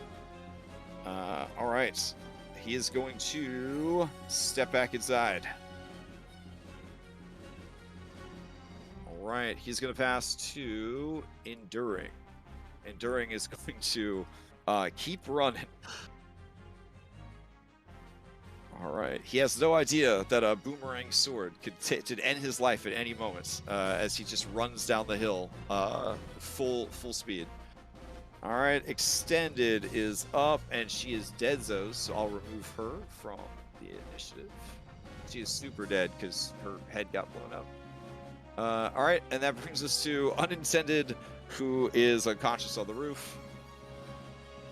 And then they will pass to... So the complication, do we all have to re-roll initiative? That's if you use traditional initiative. Otherwise, that's where the interrupt point comes in. Okay. Yeah. It's either or. It's either or. I'm gonna. I actually don't see this guy running down the hill that you were just talking about. Oh, really? Maybe he's off map by now. Okay. I never even saw him on the map. Oh, really? I'm gonna reload. Maybe it's me. Oh, he's all the way over here. Oh yeah, that. Oh yeah. It's off our walls. Yeah, no worries. Okay. Oof. Okay. They're gonna pass. Oh, you're gonna interrupt again? I was. Yeah, I'm on the interrupt. Okay. All right. So you're spending fan spell, or you're spending inspiration? No, I have the interrupt point. Oh, you have the interrupt point. Yeah. Okay, go for it. Better to use it before you forget, for sure. Yeah. All right. So Thanlin, you're up. I'm just going to tell Guy to create some distance between him and the 2 in front of him. And see, Thanos gonna take a step forward. Okay. Could he? Yeah, I don't know what he's talking about. You have full health, an amazing armor class. Your guy, I don't know what the issue is. That raises an Well, eyebrow. And never then mind matches, then. matches Never- his, you know what? matches You his stay right stance there. perfectly. You stay right there. Who cares if you're getting shot by an arrow, maybe even a tree? You stay right there, buddy. Maybe a tree. Guy, you've seen a lot of things, but you've never seen a tree proficient in longbows. Never. Come on. Never. Yeah, ridiculous. All right. Phelan, damn, I can't grab Orion, can I? Yeah, I mean, I would allow it. He's at this guy's feet. If he wants to, he didn't grapple him or anything. He doesn't count as an object. So yeah, if you want to go ahead and grab, and drag him away. Can I use one of my attacks to grab Orion and just toss him to the side? Yeah, you could use an attack to grapple, and then some of your movement to toss him to the side. That's totally okay. All right. His athletics, even though I don't think he. He automatically fails any strength or dexterity related stuff because he is unconscious. So. All right, then I'm just gonna like toss him there. All right. I'll So toss him further up. All right, that'd be 10 feet of movement to do that. Okay. Do you want him even further away? You want to throw him to there? Yeah. I think at that point you risk possibly jostling him too much. Okay, never mind. Could he I wanna toss him kill- onto him? Oh yeah, you could use even more movement to throw him back to Claude though. Oh, okay, in that case, yeah, I'll throw it back. All right, so you've used 20 feet of movement to do that. So I guess you have 5 feet of movement left. All right, Okay. what do you got? Second attack, I'm gonna use. This Blade Master is tough. Oh, I should have bonus action mark him first. Fuck. I can't do that now. Oh, okay. I'm gonna use Daring Assault to Okay. give myself a -5 for extra 2d6. Okay. I hope this works. I'm gonna strike him. All right. Oh, okay, that works. All right. 19 is going to hit. And he'll take 14. All right. And marking is part of the attack when you hit, right? Not a bonus action? I was just reading over the thing. I believe basic bitch marking, which is what we will refer to the Dungeon Master's guide. No, not that marking. My mark code. Yours. Got it. Yeah, marshals, because they kind of borrowed a bit from 4th edition. In 4th edition, there were different types of marks. The most basic bitch mark in 5th edition is the one that's listed in our homebrew doc from the DM's guide. Cool. Yep. Yeah, my mark just gives you a +4 to attacks on that specific that's enemy dope. until the start of my next turn. So Yeah. okay, that was it. Okay, yeah, bonus action. I'm gonna mark foe this Blade Master. Okay.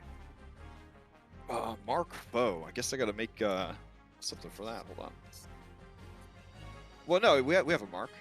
Yeah. There you go. All right, so I'll apply a mark to him. He is going to use his reaction to attack you 3 times. Oh. Yeah. You know what? That's fine. Yeah. That's fine. Yeah, of Let's all, go. yeah, you know, who else would you want to be attacked 3 times? All right, here we go. 1. You don't even have an ally next to you, so there's no martial advantage. 2 and Oh. 3. Wow. All right. Was it him who did double nat 20s early in the combat? Now he has I double don't- nat 1s? Yeah. Someone did. No, it was the guy that fired the bow that keeps hiding in the stables. Ah. All right, so let's see what the complication is. Collapse. There's Oh a major structural failure of some sort, or some sort of trap nearby. DM discretion. Oh, I like to see that. Nice. Should happen as close to the initiating creature as possible. This creature, this creates an AOE that deals 1d10 damage per half APL, which I guess would be 2. We're all level 5. That sounds right. 5. Yeah. All right. The template can leave behind difficult terrain. All right. Well, yeah, this is a crumbly ass keep. It's been assaulted. The wall's falling apart. So yeah, we'll say that the wall is gonna tumble down, and it will affect Thanlin, this guy. Let's see. Would it collapse inwards towards these guys? That could kill Orion. That'd be pretty rough. I was gonna say, can I just have Claude fail the check and as he shields Orion? Oof. That'd be pretty cool and pretty heroic. Plus, you're inside the building. It's supposed to be like this guy. So I'm going to say that, Thanlin, you and this guy are swinging on each other, and at one point, your blades lock, and you start kind of pushing back and forth, and then the two of you slam into the wall, and then he slams you into the wall, then you slam him into the wall to try to disengage your weapons, and it's that last time that you guys slammed into the wall just fucking caves in on the two of you. Oh, all right, so I'm gonna need dexterity saves. They're only at 12. That's not bad. Do you mind if I use a Factspiration, guys? Go for it. Okay. Okay. Let's see. All right, you definitely make the save. He will try to make the save.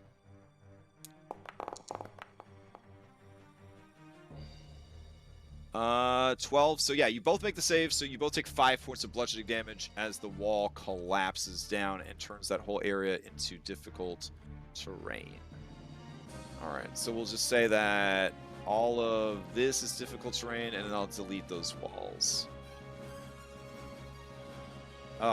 Deleting walls and changing walls live is so much better in Foundry. Oh, God. There we go.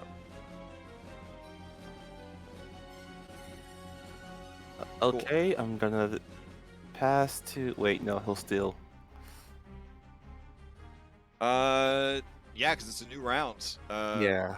Also, with those other attacks, I don't think any of them hit. 18 doesn't hit or anything. Nope. Okay. Let's see. Yeah, dude will definitely steal. All right, realizing that you are tough but clumsy, and that this guy is still a spellcaster, he is going to ignore Thanlin, and nodding to this guy, they're going to both turn their attention towards Guy. All right, Guy, here comes 3 attacks. Let's go. All right, first one. Second one. On the first attack, before you do it, I'm gonna use my reaction since I have it back now. I'm gonna use shoulder check. Okay. So he'll. Let me see. I have to make an athletics against his maneuver DC, which should be his strength or dexterity. Your choice. Okay. Just his raw strength modifier. Yeah. Okay. Oh, that maneuver's so sick. He has 18 strength, so it'd be a +4. So that's 8 plus his 8 plus 4 plus his proficiency bonus, which is well. Don't tell me. Yeah. Okay, so just roll it. I'll tell you if you make it or not. Okay.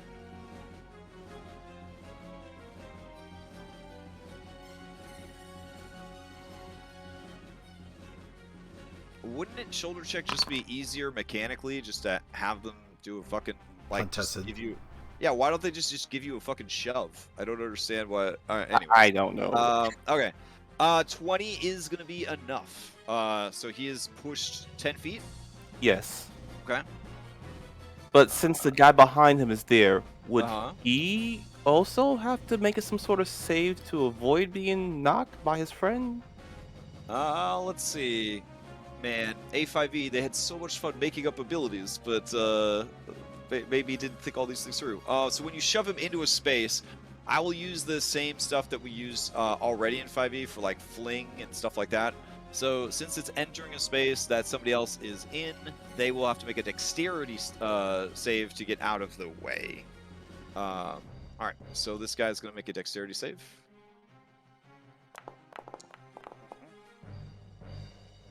Uh, 14. Does your class have any set DCs that it creates? No. Okay, so let's see. We'll say. Wait, strength actually, is- no. I'm sorry. DC 16. Okay. So it does not make the save. So this guy's knocked prone as this guy is pushed back through him. That works pretty good. And I have to move 10 feet forward, so would I be standing over the guy who got knocked prone? Because this guy is still conscious, I'm going to say that you would, and he's a medium creature, you would not be able to stand in his space. So you could move to there. Yeah. Okay. All right.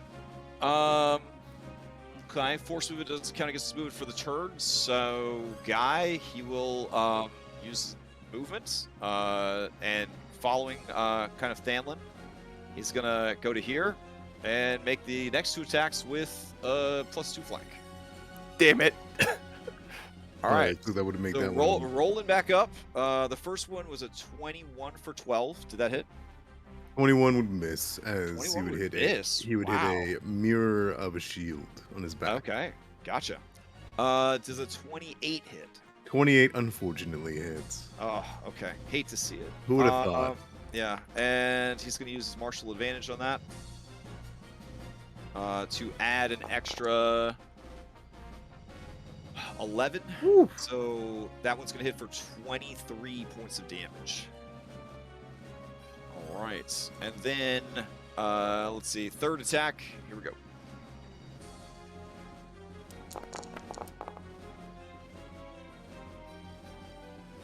Uh, 25 for 12. All right, that hits. All right, and let's see. I am still up with 35 damage being dealt to me. Very nice. This is some beefy party, some beefy boys. All right. Good lord, let's man. see. Anything else you could do with this bonus action here? Are you carrying anything, guy? Guy has a dagger in one hand, has a buckler in the other. Okay. I think he'll try and knock off. It just is a held object. I don't know. Is that a dangerous precedent to set of just knocking people's shields off? I feel like, yeah. It could be dangerous and like intimidating, but it's an action to take off. Yeah, I feel like that's unfair because in 5e the implication is that shields are strapped to your arm. So that's why it takes an action to don or doff them. So I'm going to say that shields are not eligible to be disarmed. That seems like a good call. All right. In that case, he doesn't think a dagger is worth worrying about. So he is going to use his bonus action to issue a challenge. Okay. He's going to issue the challenge to... I guess it really doesn't matter. Thanlin. So, according to this issue the challenge ability, for 1 minute, if you attack anybody besides him, or attempts to move away from him, he can make 2. Oh, wait, that's actually pretty fucking good. Hold on. Blade Master issues a challenge to creatures within 30 feet. The creature needs to hear the Blade Master, but not share or understand a language. The intent is clear. For 1 minute, if that creature attempts to attack a target other than the Blade Master, or attempts to move away from the Blade Master, the Blade Master immediately makes 2 attacks with their signature attack against that creature, ending the challenge. Oh shit. This guy makes a shitload of attacks. Yeah, sure. You know what? Guy, he will challenge you. He doesn't want you to go anywhere. I was ready for the heat. All right. And that will be his turn. Guy, would you like to steal? Guy will steal. Yeah. All right, So, Guy. Blocking the first attack and then getting flanked after he gets behind. Yeah, He'll let out a bit of a sigh, and he'll see the challenge. He'll raise an eyebrow. First thing he's gonna do is bonus action. Actually, I don't think I can anymore. I'm not in a good position to be giving out healing at this rate. So Guy will instead, he's gonna bonus action Bardic Inspo, Thanlin, and he'll say, just like you taught me. And he's gonna pull out a new weapon, dropping his dagger to the floor. Okay. As he pulls out a strange wooden with a metal jewel on the end of it. This weird stick. Okay. And he'll go to swing at him and he'll say, parry this. And he'll cast a 6th level magic missile in his face. Oh, very nice. No. Very nice. Okay. Hype. All right, that's going to be 8 missiles? I got it. Yeah, one sec. Oh. Do I roll all? Well, I have a... hold on, I'll just add it to your sheet. No worries. There should be, if you go over to the items tab, and you type in magic missile into search, there's a magic missile for every spell level. And then when you cast it, it'll roll all of the missiles, like, automatically. All right, did you add that or? Well, I'll add a 6th level one for you right now. But Oh, thank you. Yeah. So you would just click that, tell it you're not using any spell slots, and then you're good to go. Yeah, I don't see it on the sheet just yet. Oh, okay. Let me try again. Hold on. Let's see. There it is. Thank you. Okay. All right. Now consume, and let's have some fun. Okay. There we go. Oh my goodness. All right, so 7, 12, 16, 19, 21, 25, 28 points of force damage right in the fucking chin. You hear like the shattering of glass. This guy's well past bloodied. He is staggering on his feet, and he kind of shakes his head in confusion and stares at the stick. His eyes narrow menacingly, but you know that he is at death's door. Yeah, Guy will nod and will look over towards Layla. And it's because you didn't make an actual attack roll against him, that does not trigger his ridiculous retaliation. I noticed that on the ability. Yeah. It was. I noticed that. I was like, perfect. All right. And Guy will pass it after giving Bardic to Thamlin. I think I'll pass it up to Layla. All right, Layla, on the roof, you're up. Okay, so a trail of kind of nebulae dust travels down to Guy, and then as it gets about halfway, it splits off, and then we'll shoot into Orion as I will cast Healing Word. So Guy, you will heal for this, and Orion, you will heal for this. Oh, very nice, very nice. That is my bonus action, as it will split between them. And I will just shoot down. I will just kind of pull my hand back and throw a little orb of fire down at this Blade Master. Okay. Oh, that's definitely gonna hit. He takes 5 points of fire damage. Okay. And then I am going to just back up a little bit because there's some archers and some stuff, and just try to get myself a little bit like in cover on the wall. That makes sense? Yeah. So I'll just put myself like here for now, and I will pass it over to Jert. Okay, Jert, to you. Okay. No action economy sped because it's all theatrical. But yeah, you pop back up into a standing position. The tree still tumbling and rolling off into the distance. And All right. Seeing as this is a precocious situation, I'm gonna get probably another tree fucking thrown at me. I'm gonna just throw 2 weapons, and then I'm gonna try to get off this fucking wall. all right. Oh my god. How is it Here we that we're getting sieged against? Yeah, exactly. Dude, what the fuck is this? Oh no, those are bad rolls. So I think the axe misses. Okay. Axe misses. It's the other one with advantage or within range or whatever. It says 60, 180. Yep, and then with far shot stance, it increases my short range by 20 and my long range by 50. Sweet. Okay. So I believe... Oh shit, so she's just out. So I guess I'll have to throw at disadvantage. So 13, is that within 60 of the cost range? Ooh, I'm glad you asked. That is Excellent. within 60 of the cost Let's range. do it. You'll be the first to get the news. Succeed at cost. Let's see Get what on happens. me. Ultimate Ugh. sacrifice. Take full damage equal to 50% of your maximum hit points. The worst possible result. That's exactly what I'm at. Rough. Oh no! no. I just fall over. The axe hits, but then it just falls over. The roof you're on Like I imagine, collapses. like okay, Your so weapon the comes way- back and hits you. The way I imagine this is like maybe more of the tree hit him than he thought, and like once he Yeah. throws this, that's just everything he had, and he just fucking falls over as his body gives out. Oh, fair enough. That's pretty dope. Okay, that means I guess that means your boomerang sword kind of comes back looking for you and just kind of off into the distance here. Is that Like over here behind me somewhere in the like I'm tree or gonna ask something. you know what? I'm gonna ask the creator of the fucking boomerang sword, Barnabas. jeez. What happens if you throw it and you drop to 0 before it can return to you? Oh, it definitely comes back, but someone's gonna be there to catch it. So, Okay. it's supposed to fall kind of near where it's probably not like a mile away, but yeah. I'm on a fell- wall. It probably Yeah, falls over so- here somewhere. Like Probably fell down the. All right, so we'll say that it's down here on the ground. Okay. Do you fall forward or backwards? Oh I'm on a wall. How would I fall Because forward? you guys I'm are- standing on a 5-foot square. It's a 5-foot square. You collapse in the space from exhaust. I'm sorry. I had to mess around. Fucking with trying that. to kill me over here. Oh, no, it's all good. It's all good. Okay. All right. She's also Hunter's Mark, so in total she takes 8 plus 5, so 13 damage. All right. And then Hunter's Mark drops. She is still going, and she is going to steal. No, Factspiration. Nope. Orion's stealing. Oh, okay. It's you. If you want it. All right, Orion, what's the plan? You are prone at the feet of your mighty lion. 4 ferocity.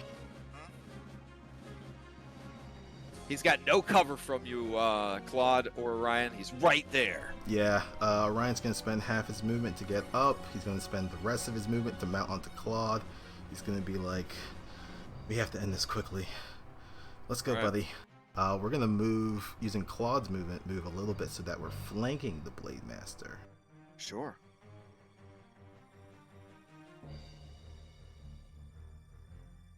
All right, that's enough. You're a big creature. You got the flank from Guy. Yeah, and he already took his turn, but he does have that reaction. But he's on death's door, so... Yeah, you might be able to do it. I'll spend the DM inspiration to give Claude advantage on this. Okay. Oh, also, update to succeed at a cost. Creatures that you are in control of, so companion creatures, summoned creatures, and summon spell effects, like a spiritual weapon, etc., if they could benefit from, say, succeed at a cost, you could use that, but you ultimately pay the price. Oh, that's good to know. Yeah. Alright, Claude is pissed that this guy tried to off Orion. He's going to spend 2 of his ferocity for a violent attack. And this will be at advantage. Alright. Advantage with a +2 from the flank. Coming in at a 22. That hits.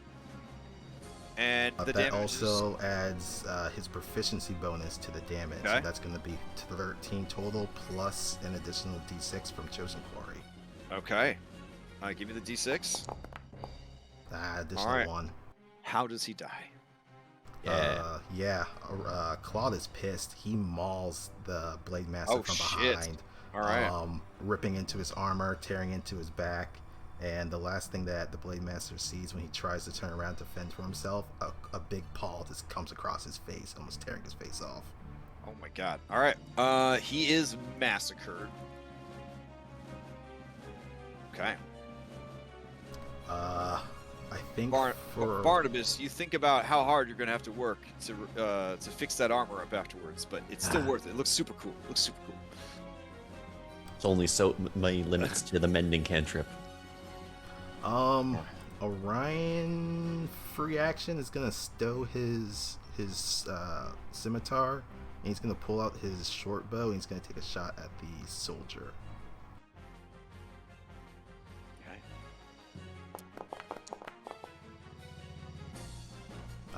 19 for 8 piercing damage. All right. This guy over here? Yep, the one that's next to Thalon. All right, he is prone. Yeah. Thalon knocks him down. All right, 17 does not hit. I'm not succeeding at a cost. Fuck that. What? Okay, fine. All right, the arrow skids off of his lamellar armor, and the arrow kind of like just shatters against these stones. What else you got? All right, and then for the last of Claude's movement, we're just gonna move the rest behind that wall because there's still a big giant hunk of shit. Yeah, true. And we will pass to Barnabas. All right, Barnabas, up in the tower. What do you got? Well, I saw it shake earlier when Guy fireballed it, so I'm not feeling great about the tree situation, and I just saw Dirk go down below me. I can't really see what's going on down there. I'm going to move through the cameras real quick to try and find Dirk. Sure. I think I can reach Dirk. I'd be willing to jump and take some damage if it meant getting to Dirk. Yeah, I mean, it's 25 feet down, so if you wanted to safely climb, you'd have to use that 25 movement to go down. If you want to just leap from this windowsill and take that 2d6 fall damage, you could definitely do that. You are a short stack with a very average strength, so you're not going to jump too far. But I'd say from the height you're at, it puts you about 15 feet along the path to there. As long as I can get next to Jert, I'd be willing to take the 2d6. Oh man, Oh. so heroic. All right, here you go. Hey, you're talking all this shit about how you'd pick the non-heroic choices in these morality right. questions, and here you are. Give me an acrobatic to see if you stick that superhero landing, or even better, a front tumbling roll to keep going. Oof. You willingly chose to do this. You knew what you were getting into. I'd say a 10's enough in this particular instance. All right. Also, you're very small, boy. So this 5-foot wide wall is actually very wide for you. So you leap down, you land hard, taking 5 points of damage. But honestly, a fall like that could kill a commoner. And you keep on going, using the rest of your multiverse speed to reach Jert Bandit. All right, and then I'll cast Cure Wounds at first level. Okay. I guess I shake the shit. needle, I stab him with a Damn. needle, and say, "Get up!" The adrenaline shot. Oh my god. Yeah. I can't Beautiful. move the fucking. And I think that's my turn. I nervously inhale the entire cigarette in one lungful. Okay. All right. He just goes, watch out, and then looks over at the fucking giant. The giant's just mean eyeing him right now, like, yeah, you're gonna get hit again. The giant is currently pulling up just a huge stone that was like buried in the roots of the tree. Oh jeez. Oh Happening no! Over there. All right, who do you pass to? Yeah. Is that all my movement to get to there? Let's see. Yeah, 30 feet of movement will get you there. Yeah. All right, cool. Let's see. Which enemy do I want to give this to? I kind of just want to see what Karkalan's gonna do. Honestly. Honestly, me and Guy are safe from the tree. I'm just being real. Bring forth the giant. All right, you pass to Carcalan. Carcalan tears free this giant stone, and seeing more movement on the wall and being hella slow, she's just like, and just throws this fucking boulder. It goes through the air, aimed at, let's see, Barnabas? Yeah, sure. All right, here we go. This is at disadvantage, Barnabas. Holy shit. Thank God it was disadvantaged. What the fuck? Oh, that almost happened to me last turn too. Twice. All right, 24 points of damage as this boulder comes crashing crashing down next to you. We're gonna... I hate to say this. The complication on 19s and 20s? No, that's over. That was that's that over? was Okay. Yeah. Oh, thank God. Kill me! Yeah, don't worry. What I do when those rounds are going on is that's why I posted a picture of it to chat. I make it a little pop up so I can see it on the screen. Yep. Okay, so 24 points of damage plus whatever the you have 5 mitigating it. No, I don't have any mitigation unless she's 30 feet away from me, which she's not. Yeah. Okay.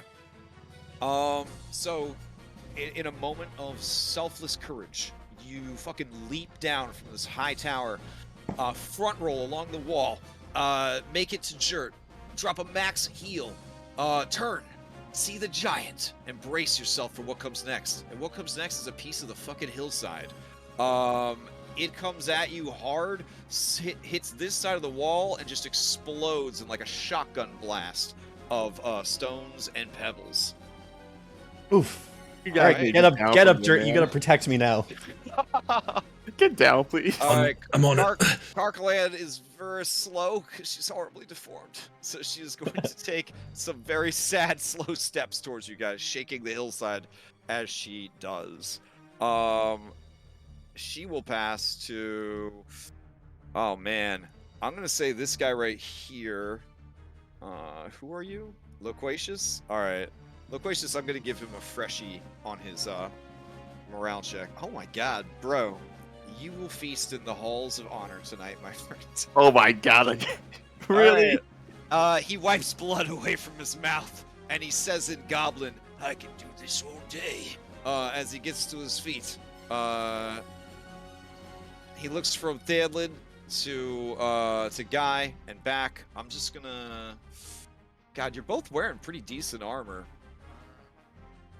Guy doesn't have a shield though, so I think he's gonna just. Guy has a shield. Oh, you have a shield. You both have shields. All right, I'm gonna just randomly determine. Odd, it'll be Guy. Even it'll be Thanlin. All right, Thanlin. He's gonna try and attack you. That's what I'm here for. Oh, wait. He's gonna look back at the cliff, and he's gonna look at you, Thanlin, and he's gonna try and grapple you. Don't you fucking dare. 21. Oh, man. If you need to use a fan spell, do it. Ah! All right. Too late. All right, he's gonna move half his speed, so that would be only 15 feet. So he starts dragging you towards the cliff with him. He'll have you right here.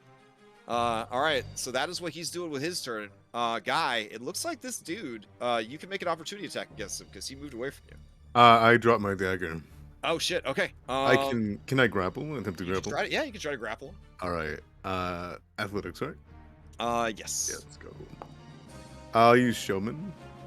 Okay. Or a +1. Holy shit. Oh. All right. Well, let's see. You got a 10. You're going up against his 11. God damn it. What?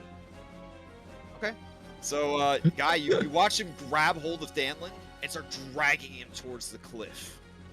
Hundreds of feet below. Their fate awaits. Okay. I taught you to dance, but not now. He will pass to Ritzy. Ritzy is going to step out of the store. He's going to look around for potential targets. He sees that there's a guy next to an ally, as opposed to a guy just standing there. And he's going to shoot at Thanlin. Here we go.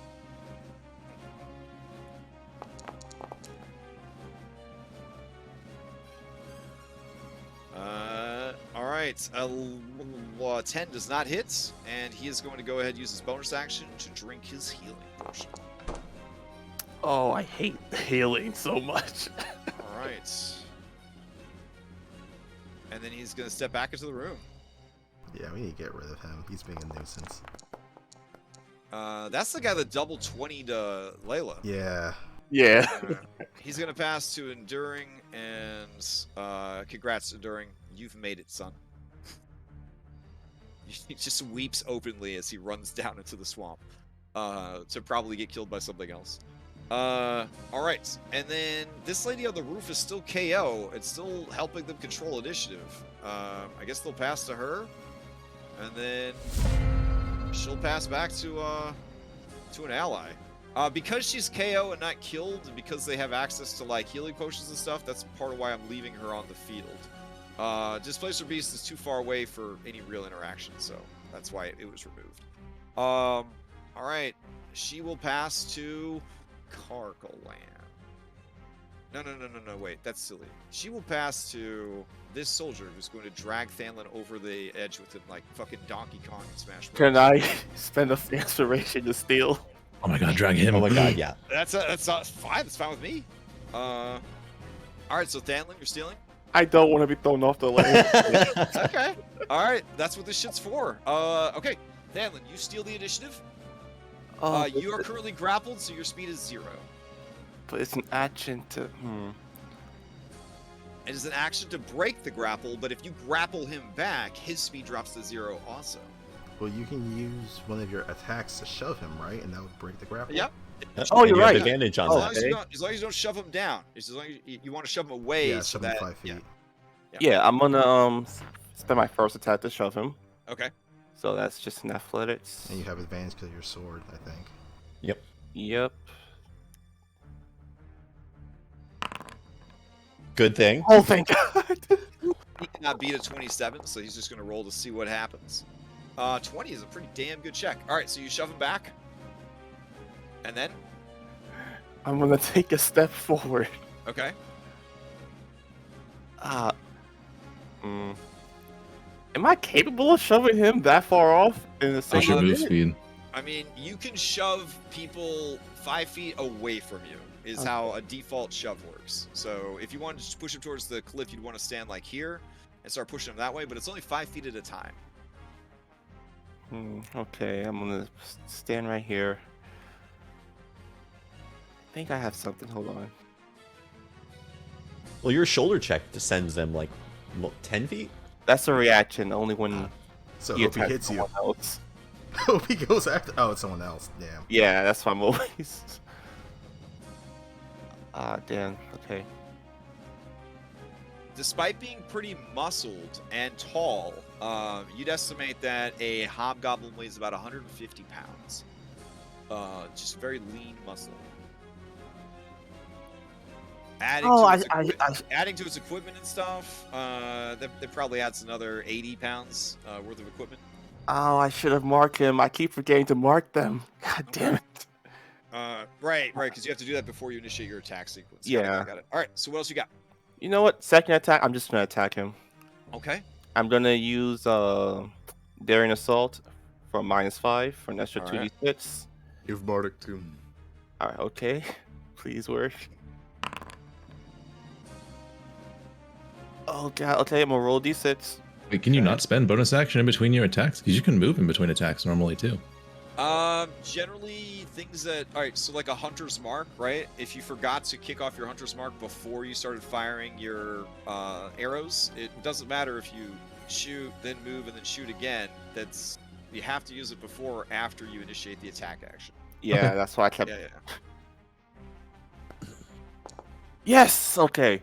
Am I in Okay. C at a cost range? You're at a 16 right now. You could definitely succeed at a cost. So here you go. Bad luck spiral. You get a misfortune token, and as long as you have one or more misfortune tokens, all your rolls are made at disadvantage. Oh no. Oh, was misfortune changed? Because it was a -1 before, wasn't it? Oh, you still have the -1. Oh, and it's at disadvantage. Oh shit. Yep. Okay, so that comes after my attack connects, right? So it's not. Yeah. Okay. It's everything from now on. Yep. So he takes 13 slashing and an extra 3 thunder. If he fails his con save, yeah. Oh, my All bad. right. Yep. Here's his con save. Probably gonna fail. It doesn't have any training in it. Yeah, 13's not enough, so he's gonna take the extra 3 thunder damage. Okay, and then because you see the cost, give me a fresh damage. So just at the little arrowy thing, repeat the roll under the Barnabas longsword. All right, so he takes 9 damage. He is bloodied. Whew, okay. And bonus action, mark foe. Okay. And I'm gonna pass to. Oh man. Wait, he already took his turn, right? No, he didn't. So he's probably gonna. gonna steal. Yeah, Yeah, they were he's gonna getting ready to steal. pass to him, yeah. Okay. I should just grapple him. Damn it. Okay. Yeah. Okay. You passed at him? Yeah. Or not? Yeah. I mean, then you feel like you're in control. You know what I'm saying? He can't steal something that you gave him. Okay, I'm gonna pass the Barnabas. All right, he steals. All right. Damn it. Okay, so he takes a deep breath. He looks at you. He reaches into his war fanny pack and he pulls out his healing potion. This mother. Oh wait, I forgot to move. I could have moved. Fuck. Oh well, too late. Too late. Oh, these aren't even set up right. They're supposed to roll d8s just like you guys do. Oh man. All right, hold on. I'm sorry, hobgoblins. I've been cheating you guys this whole time. Okay. Delicious. All right, so he chugs this thing down in a hurry, and then he is going to. He gains back the damage I just dealt to him. He is going to try again to throw you off the fucking cliff. Here comes the athletics check. Oh, only a 9. You got this. You got this. All right. He is unable to grab a hold of you. Let's see. He has no allies witnessing this, so he can't use his hobgoblin racial. All right. He is going to 5e shuffle to the side here, and that will be his turn. All right. He is going to pass to Callahan. Nope, I want to steal. Nope, Oh, nope, okay, nope. okay, Barnabas. Are you spending fantasy or are you spending inspo? I have my own DM inspiration, thank you. Okay. Not going through that again. All right. Oh man. Okay. All right. So you're up. I'd like let's see, how far is that hole from me real quick? That's a little outside of my movement. I just need to get somewhere where there's cover. I can Misty Step to do it. Sure. So I'm going to start my turn by firing at Carcaland. Yeah. She already has my Hex, so here's two Eldritch. Here's 2 Eldritch Blasts. All right, go for it. So when you said you use Intimidation for morale, if I were to Hex their Charisma, that might affect them. Not saying I did it, but just in the future. Okay, so we have an 18 for 2. It'd be fascinating to have another stat to actually apply Hex to. Yes, So, yes, exactly. So rolls look good. 18 and 19. Yeah, both of those are gonna hit. Not great damage, but here comes some extra Hex. All right. And a 3 flyer. So another 6 damage on top of what I just dealt. Okay, Hex is on every hit, so give me Oh. another. Hex. I don't know why I thought it was just 1. That's fantastic. Another 3. Lots of 3s. Okay, so 9 plus 5 is 14 points of damage. How do you finish her off? Oh yeah, I like to think that I maybe hit her somewhere that catches her off guard in her altered form, and she topples to the ground in a large resounding thud. All right.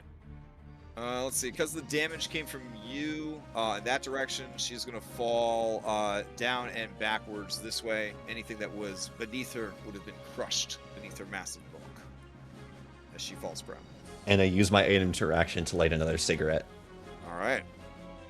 And then I will pass to... Okay, she can't steal. Layla.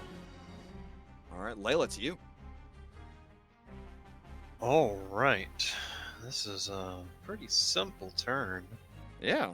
So, you just have the real boss right here, Loquacious, to right. deal with. So, are they re-grappled? I apologize. There was a lot that went on. Nope.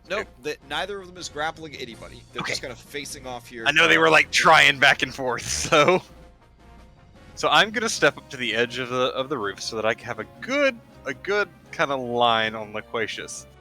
And next to him, a sort of rift in space will open, and a little bolt of arrow will shoot out as I will guiding bolt him. Dope. Okay. All right. With this wall collapsed, you have a clear line of sight to him, so he doesn't have any cover or anything. I will use the Bardic Inspiration die that I've got, Okay. which is a D8. D8. Yeah. D6. Oh, D6. You rolled. All right. Go for it. Yep. Roll the D6. Roll a D6. Okay. Roll. 6. So that's a 16. Ooh, a 16 is very close to hitting. Oh man. Ugh. Ugh. I mean, you've come this far. But as well. Sure. Oh, I'll nice. succeed Okay. at cost. All right. Let's see what happens. We've already drawn the worst targeted. one. There you go. Until the end of your next turn, all enemies in play have advantage on attacks against you. Any enemy that hit and deal damage, deal extra damage equal to your proficiency bonus.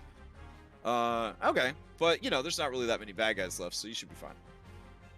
All right. And reroll, repeat. Yeah, give me that freshy damage there. Oh my goodness. All right, so 12 points of damage. He is once again bloodied. All right, and lit up. And lit up. Okay. I'm gonna go back to my hidey spot over here, where maybe I won't be so easily hit, as I just put a target on my back. All right. And we are going to pass it over to Guy. Okay. Really quick, before it passes to me, do you want me to reroll Reaper Cuss damage? Because it was only 1. Because it wouldn't have succeeded before? Sure. Okay. 1 repercut damage. Alright, let's go. Yeah. On your Doing the terms, work. though. On my Alright, terms. so, Guy, you're up. Alright, Guy is going to see Layla do that. Thamlin's got that guy, no problem. So, Guy will come over here. This guy's wide open for me, right? Let's see. Upside with me. I think so. Wait, let's see. I don't see any cover. But... Yeah, that's weird. Was there supposed to be a wall there? Yeah, there's totally a wall there. Thanlin sees the wall. Oh, the cameraman that's next to him, I can see a wall, I think. Oh, it's probably Okay. It's probably what's doing it. Let me All right. check guys' stuff real quick. You have vision. That's weird. No, Yeah. he's 100% has a full wall between you and him. All right. In that case, I'm gonna move to here, which is where I could get to. Can I see any part of him? Let me hold on. Let me bring in a fresh guy and see if that fixes the whatever's going on with your vision. That Yeah. does fit it. Yeah. Okay. So we're gonna move this guy to the sidelines just to be Got your it. initiative marker, and then this guy will be the actual guy. So you're what here? Yeah. All Right. Oh, Oops. okay. You could see just the edge of him as he's kind of peeking out the door. So it would be like 3/4 cover against a regular attack, but a saving throw could still hit him. Exactly, and he's going to begin to. I don't even think actually there would be anything that's visible. Nobody would see anything happen, but he's gonna mine his living room. Okay. All right. Here's an intelligence save. Ugh, he makes the save. Yeah, so solid. All these saving throws, I'm impressed. Yeah. Guy is going to get vision on Layla via this, but you guys are just out of my range, huh? I think I'll have to toss it over to Layla, another Bardic. Okay. And I will toss it to no, Jert, you need to get up, buddy. Thanks, man. I got you. All right. Jert is going to spend half of his movement to stand up.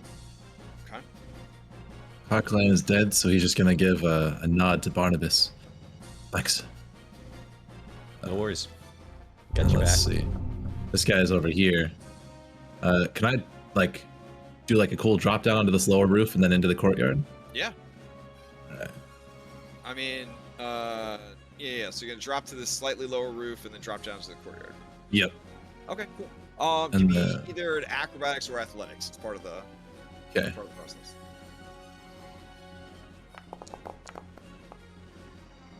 Sometimes the dice just ain't with you. All right. You make it to the bottom, but you either are gonna take the fall damage or fall prone. I'll fall prone and just spend the rest of my movement standing up. That's fine, because I'm Okay, gonna throw my alright. weapon anyway. All right, fair enough.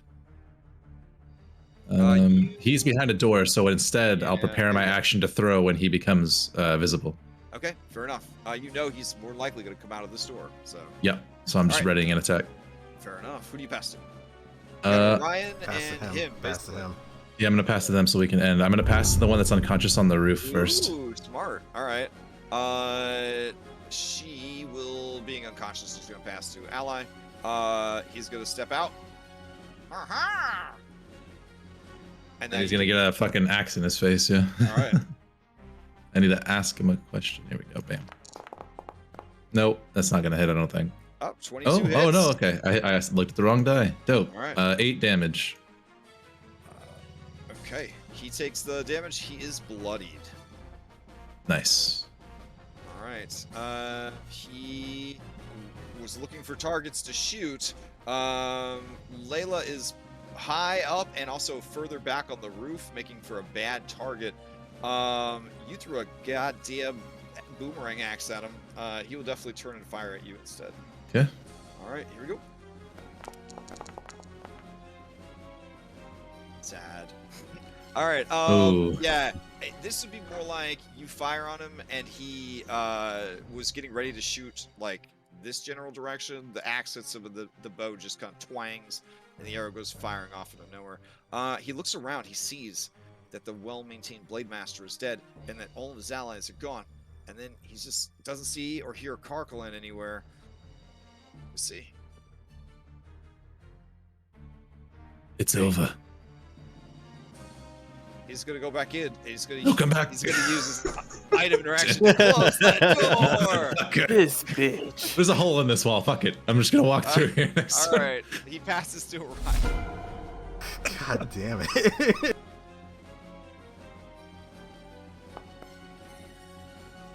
All right. we got Okay. 4 ferocity.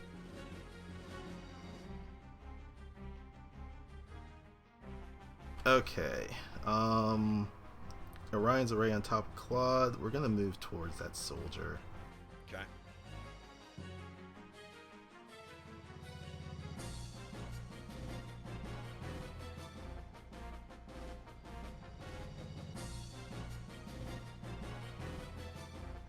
Then they have all confidence that you can handle this guy. I don't know why. I don't know why.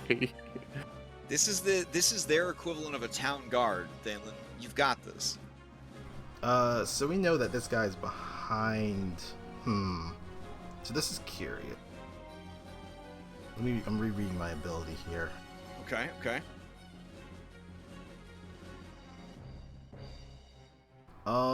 I can spend ferocity to leap 20 feet. Would it be possible for me to crash through the wall? I mean, you could certainly try. It's Dungeons and Dragons. Like, everything's destructible terrain if you're hitting it hard enough. So this is what I'm trying to do. I'm spending 5 of my 6 ferocity for prideful pounce. I can leap 20 feet, or clocking leap 20 feet, without provoking opportunity attacks. When he lands, each creature within 5 feet of him has to make a strength save or be knocked prone. Okay. I will say, as part of this, you do have to make an athletics check to see if you can smash through the wall and the door. Sure. I'll do that. Alright, so that would be your action with him. Unless this is an action to activate. It sounds like it's just it is. right? It is. Oh, this is an action for Claude to do so. Yeah, Kool-Aid Manning through the wall. That is basically like knocking down a door. That's going to be an action. You're smashing through as your action. So that would be separate from this, or total? With Yeah, this? it would be. Yeah, no, it would not be combined. You do one or the other. Damn. Okay. Then I will just have Claude move closer. Okay. I mean, it'd still be dope as hell to bust through the wall. I mean, all you're missing out on is knocking a man prone. Yeah, it's just I don't have. I would have to use my action to dash to get closer. That's what I was thinking. Of the prideful pounce. Gotcha. 20 feet. All right. I mean, if you're just trying to get some bonus movement there. Yeah, I see what you're saying. I'm just gonna dash. Claude's gonna dash, get closer. Orion's gonna use his free action to open the door. Alright, so he runs up, skids to a halt. You open the door, and then roll into the room. Yep. And then. All right, there are 2 adorable oxen. They look over at you. I don't know. Oh, wait. You can understand animals, right? Yeah. They look over at you, and they say, "Ooh, hello." Hi. I will be with you right in a minute. Okay. Since you're inside the room, I'll go ahead and get rid of this discount roof tile. There we go. All right. All right. So then I'm going to. I'll get back that 5 ferocity. So then I'll instead spend 4 of it to mark him as a chosen quarry. Okay. He is now your chosen quarry. And then we'll make an attack against him. All right.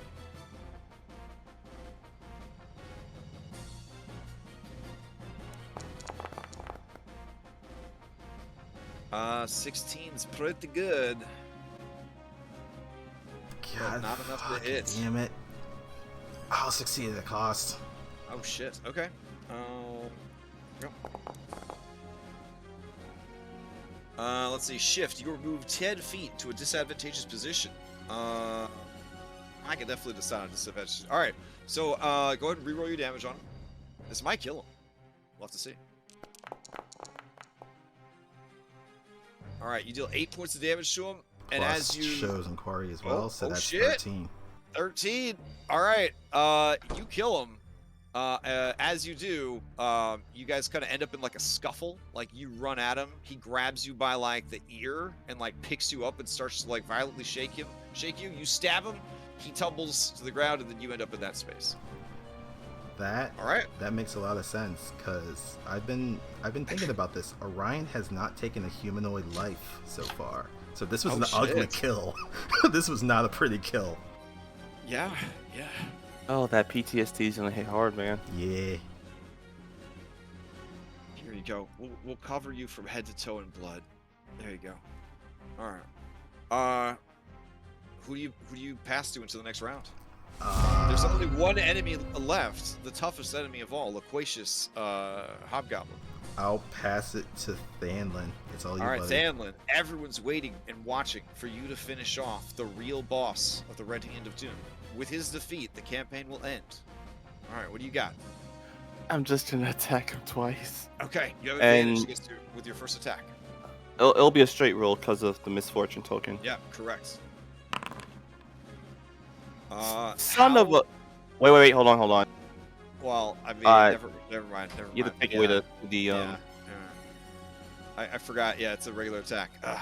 So it's 3 plus 5. That's 8 points, technically speaking. You're at a 16 right now. Do you? I'm gonna... Oh my god. Do you want to succeed? Do it. Do it. I'm gonna succeed at a cost, yes. Okay. Yes. The Join fight's us. almost over. You could live with those. There you go. It's nothing. It's nothing. Son of Poor a guy. bitch. He's already targeting you. All right. Wait. I wouldn't need to because he's marked. Wait, no, the mark would have fallen off. God damn it! That Manticore Alright. is really gonna dig into you. Anyways, your minimum damage is enough. He dies. Oh, okay. I was worried. You get like 4 hit points. I was Okay. so... And with that, as long as nobody is dying on the ground, that is the end of the fight. Easy peasy. You guys could fight a whole army of these guys. Yes, Alright. Good thing we're gonna have to. Oh boy. Ooh, that Blade Master, some serious work. Yeah, the 6 attacks with Oh my his action gosh. and his fucking reaction. That's Oh crazy. man. You can actually get up to 8 attacks if he marks you. But Oh jeez. yeah. And then Too bad, Callahan, dude. even with disadvantage, was still fucking hitting you guys. I'm surprised you guys stood on the walls of all places. Like, come on! It was cool. They had Listen. a tree thrown at them twice. Everything would have been fine if I didn't get knocked out. It was a tree and a hillside. That doesn't make it any better. That makes it worse. I used Listen, all my I movement would've- getting there. The only reason it got thrown at me is because I didn't get the chance to move out of the way because I dropped due to the speed of the cost. I was gonna just move what I just did, which was go down to the low roof and then jump down, but unfortunately I dropped right on the wall. I mean, I did ask if you fall backwards or forwards, but you know. No. The fall damage would have been an auto death save though, which would have been rough. True, you're right. Because if I had fallen in here, then I'd have one failed, and then he could hit me for a second or third with his bow shots. Oh, that fight Disadvantage. was crazy. Ooh. Yeah. I can't believe we all survived. Yeah, Jert comes crashing through the hole in the wall to try to kill this guy and sees Orion. Artemis is pretty sure they've got it. He just dangles his leg over the wall, or legs over the wall, and finishes his cigarette. Dalen is going to go back to the room.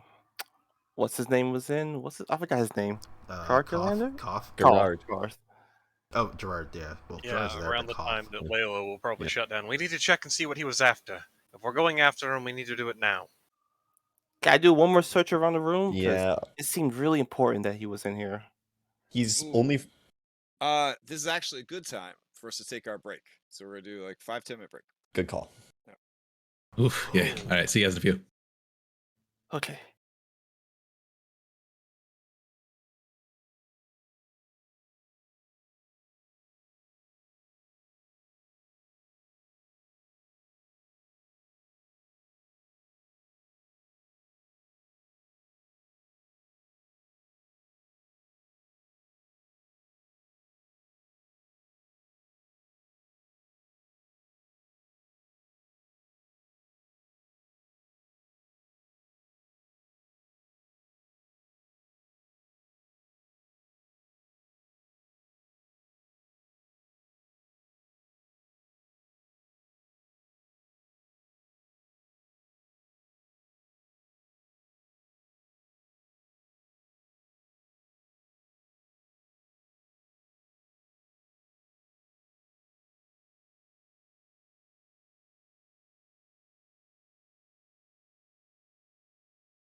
Glad I tanked that 35 damage for you, then. You're welcome. As the party tank, he definitely needed that off tanking. Yeah. Well, Jack of all trades. Jack of all trades. Jack of all trades, yeah. I don't know if you could have taken 35 and still been up in your position. I could have, honestly. Okay. All right. just barely. Just barely, but I could have taken it. Yeah. Happy to inspire you with my off tanking. You know, bards. He had to show you. Defense. He had to show you how it was done. I can do. Oh, it truly. You. See. It only hurt all of my health but one. I mean, okay. Hey, next time we fight a Hydra, you can tank it. I don't know about that one. We're probably going to be facing other things than a Hydra, but it feels like every time we go up against a big enemy, they have regeneration. So I'm just on anti-heal duty. I'm just going to be thinking of my backup characters. Don't mind me. Oh, I've got two. Don't worry. Same here. I have not made a backup character. Barnabas is not going to die. Good for you. Yeah. Honestly, I strap on my background characters.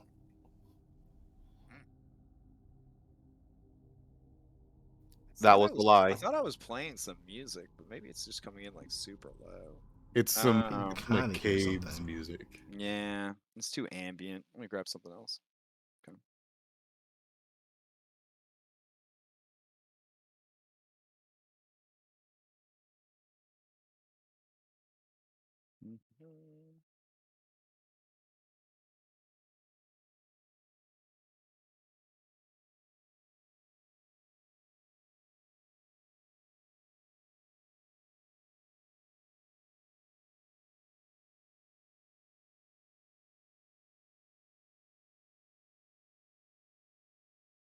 Wow. This is almost too intense for these runes, but all right. Go with these. I have made taco salad leftovers. All is well in the world. Big brag over there.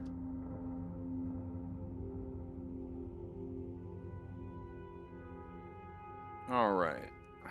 We got everybody back. Let's do this. All right. So combat ends. Time begins to speed back up. Because I have already detected each of you has different things in mind. We're going to stay in a sort of pseudo initiative here. So I'm just going to say, Guy, what are you doing? So Guy would, at the last one, or seeing the Kool-Aid Man-esque takedown of the ritzy soldier, Guy would look around, he sees parties already moving around, but he's gonna look outside, see them running away, creep a smile on his face, throw his hands up into the air, and begin to cheer. Because he would actually celebrate, for a second at the very least.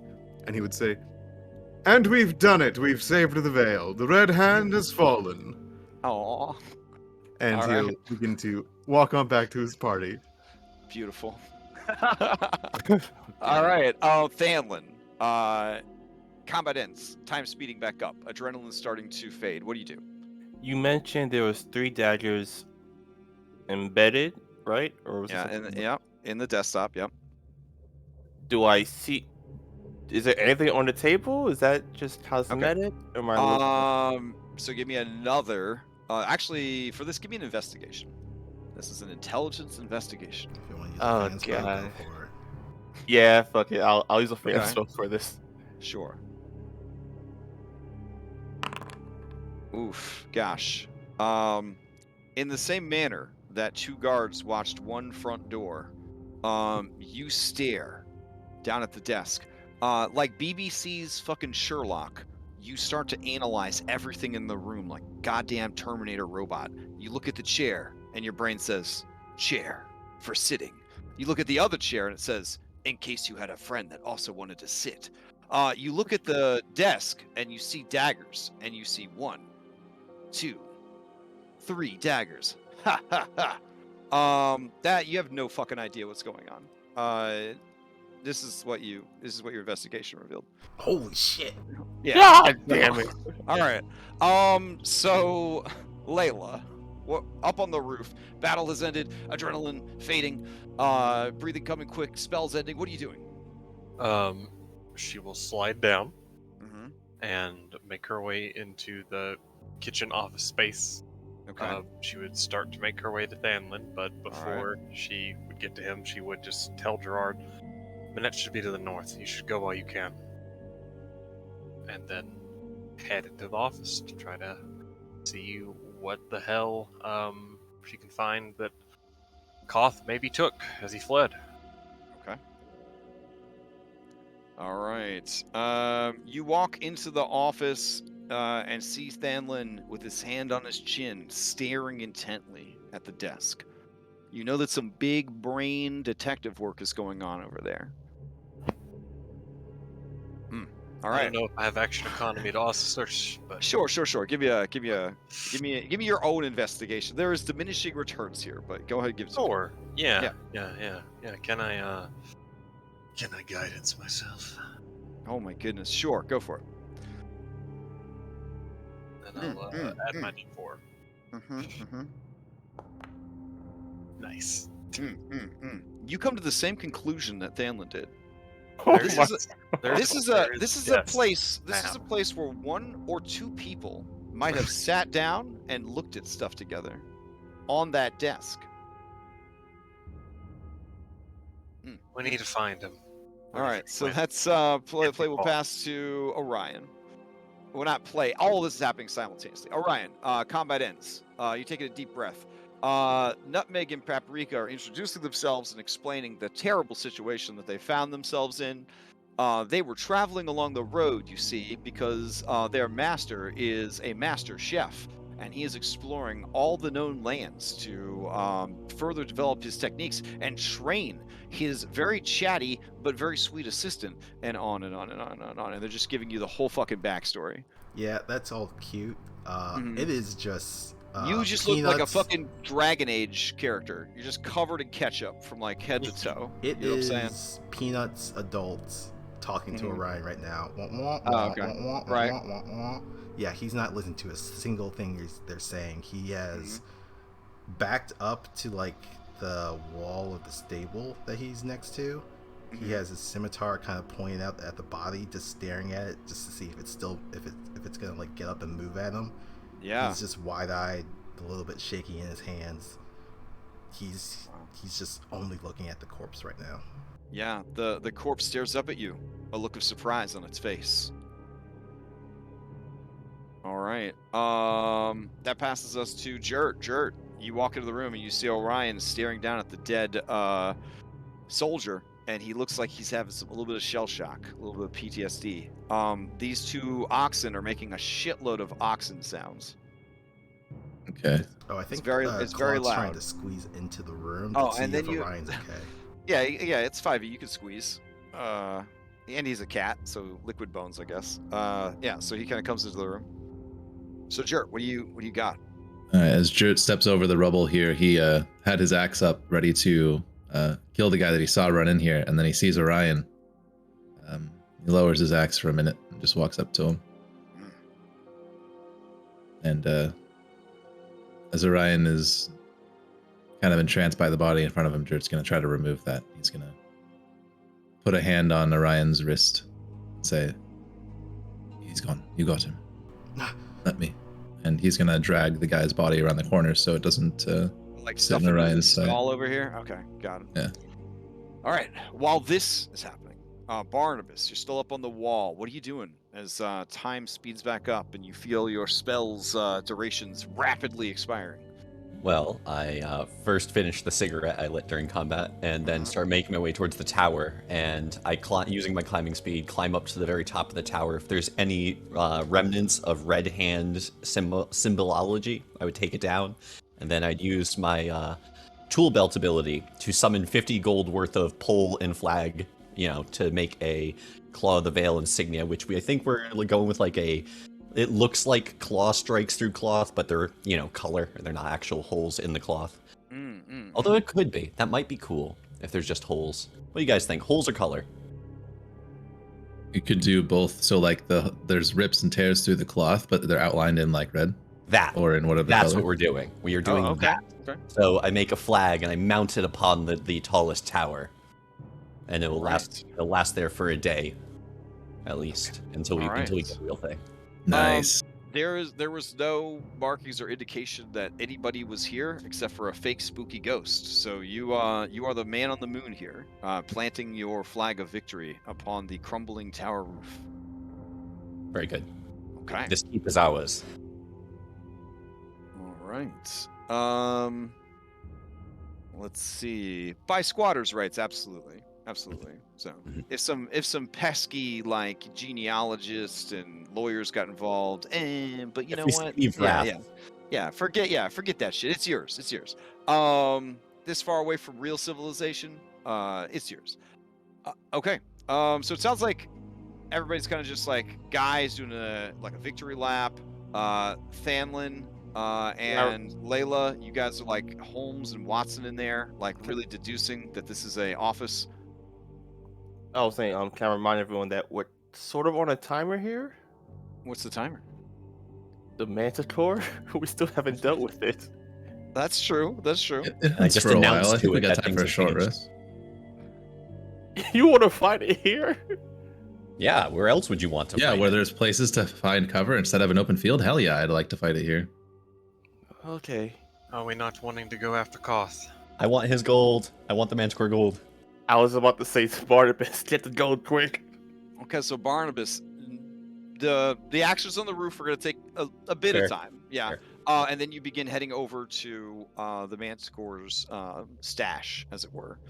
Layla, it doesn't seem like anybody is planning to pursue Koth. Do you want to do it yourself, or? If you tell me about Koth. I mean, she will ask if we get to pursue him. Oh, did you find signs of him? Was he hiding? Did you say that he disappeared? Did he go invisible? I think he vanished, sort of like the Displacer Beast does. He teleported to something. I don't know how far. I don't know where. I could turn into a He ran off down that way. Scour the forest from far.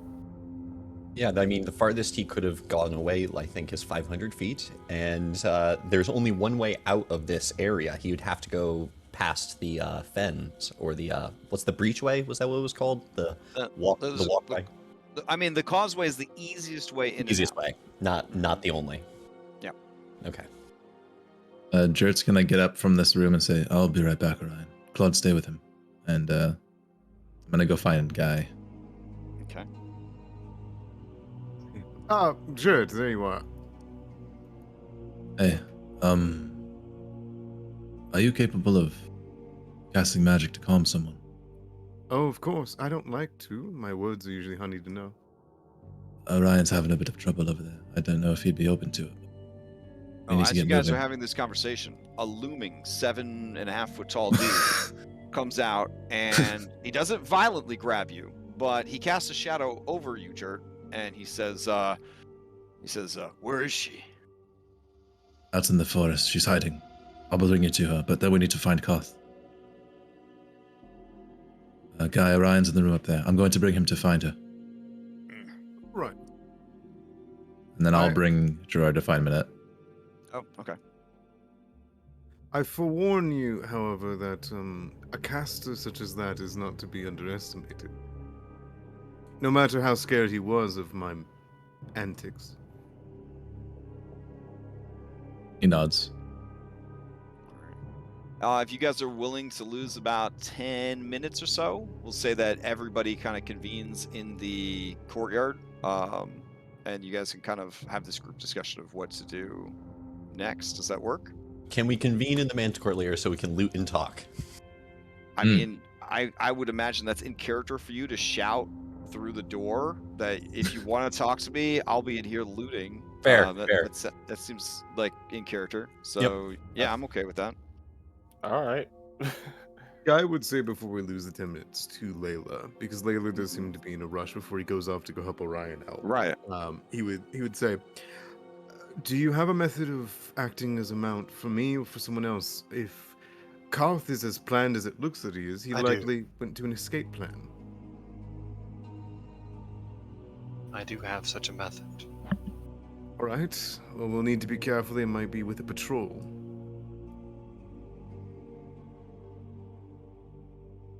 All right, so Jert's also gonna, while he's out here, before we drag this displacer beast, I'm gonna try to find Koth's tracks.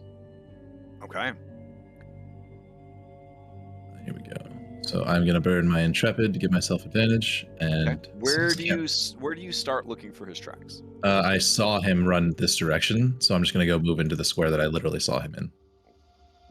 Where Koth? Because yeah, you said he ran this direction, right? Or was that was a different guy, huh? The other one was this one. Oof, racist. No, The other guy. a hobgoblin ran that way, but not this was a Well, I mean, other bugbear. enemy, but yeah. This was a bugbear. No, he did not run that away. But yeah, Okay, I didn't see him leave the map. That's why I thought we were talking about this guy. But if you are looking for stuff, you have an unconscious displacer beast, and you have 2 dead giants, and you do see that there's telltale tracks leading down towards the swamps. Yeah, I think I'll just pick up this guy's tracks for now and then ask Gerard to help me drag the displacer beast back to the group. Okay. Gerard big and have powerful build, and so together you guys are able to drag it back. Plus work. The creature is pretty emaciated compared to like an actual hunting cat. It's very very wiry, but it has so many extra limbs that it's still pretty damn heavy.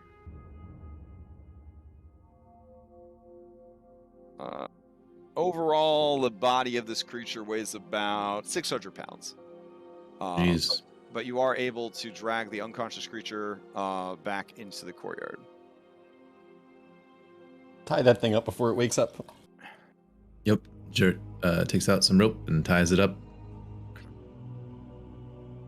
And he's also going to blindfold it. Okay. Because I don't know if that's how it works, but I think it has to see where it wants to teleport. Okay. That's his suspicion. The guy's talking to Layla. Guy will also cast on the blindfold light. Oh, damn. Okay. But that's fine. I'm not sure where we are in the timeline. Yeah. I mean, here's the thing. The time-sensitive things would be trying to find Koth. So if anyone is trying to find Koth, put your stuff up front in the wibbly-wobbly, timey-wimey queue of the battle's aftermath. I mean, if someone's willing to go with me, I am most willing to try to find him. I'll go with you, but I need I think we should rest first.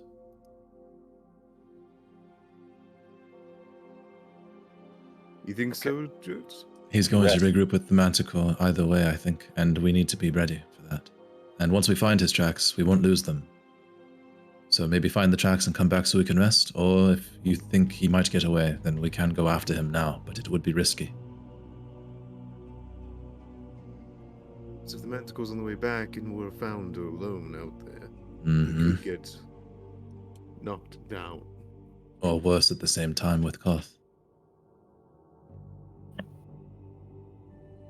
If he has teleportation magic, I wouldn't be surprised to know that he has something as strong as Guy or Layla in his back pocket. Some kind of Can you hear me? invisibility. Am I back? Yep. You're back now. Yep. My headphone cut out. I'm so sorry. Yeah, so Layla asked to come with us, and I think you said I'll go with you, and then you said rest, and then I don't know if you heard me. She said if we rest, we'll lose him in the forest. One of you can tell me for certain. You go with me. I can get at least 2 of us up to a healthy state. We won't lose him. Just find the tracks. If we're gonna go, I think we should all go. I think Judge has the ability to magically take tracks. I won't lose him for 7 days. I love that. Layla will hold out her hands and kind of close between her, Guy, and Jert. She will, over the course of a minute, just expedite the recovery with an aura of vitality.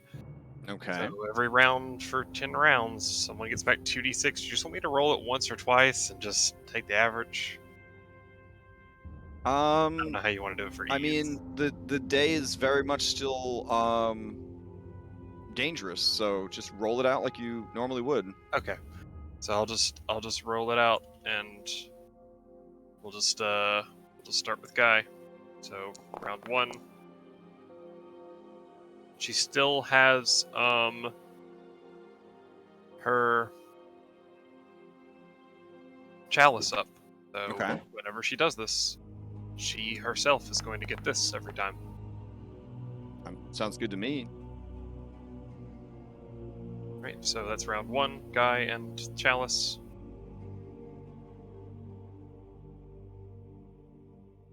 Round 2, guy and chalice.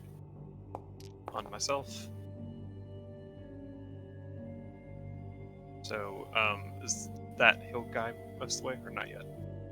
I just finished it. I went backwards the next. Okay. Round 3, guy and Jert will get the chalice. I'm sorry. So that's the chalice on Jert, and that's the healing on guy. Well, holy shit, thanks. Round 4, What? healing on Thanlin. Chalice on Jert. Thank you. Is there any more of that left?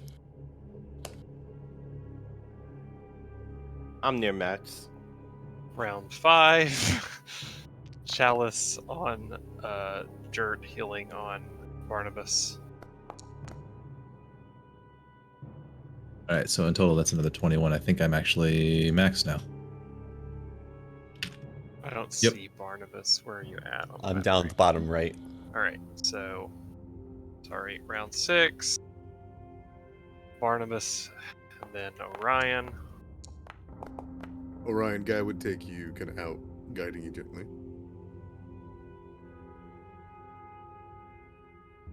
There's a bit of a 1,000-yard stare in his eyes right now. Don't mean to get rid of it. You think you'll hold up? I'm good to go. Sorry, what now? Would you like me to get rid of that sickly feeling? Your first time is always the worst.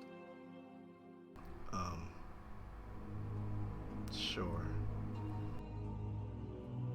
I don't believe you.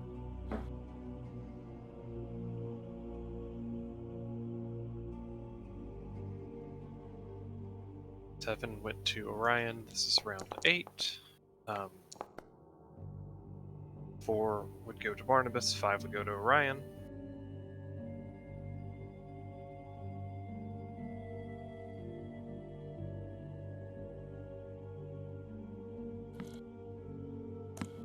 Round 9, Barnabas and Claude. I'm full, thank you.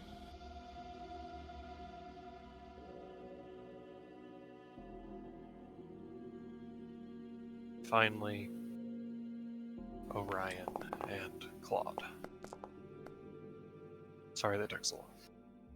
No worries, no worries. I forgot that your chalice would stack with that, or I totally would have been like, oh yeah, let's just do average. But it's fine, it's fine. So good. You could have interrupted me. No, you were already doing it, so I was like, that's fine. Okay. So you almost got everybody, and their Hey, Pokemon. in combat that would have been a full minute, so... Oh yeah, no. It's only good. It's really only good out of combat, honestly. But Yeah, you and just it's turned it shit double around. resource burn, because it's a wild Yeah. shape burn and a 3rd level spell. yeah. All right. So the healing has happened. Barnabas, I'm just gonna tell you right now. You already stole quite a bit from this creature. Yep. But amongst the loot in there, I will Mm-hmm. go ahead and put that onto the treasure thing on our server. So, Fantastic. okay.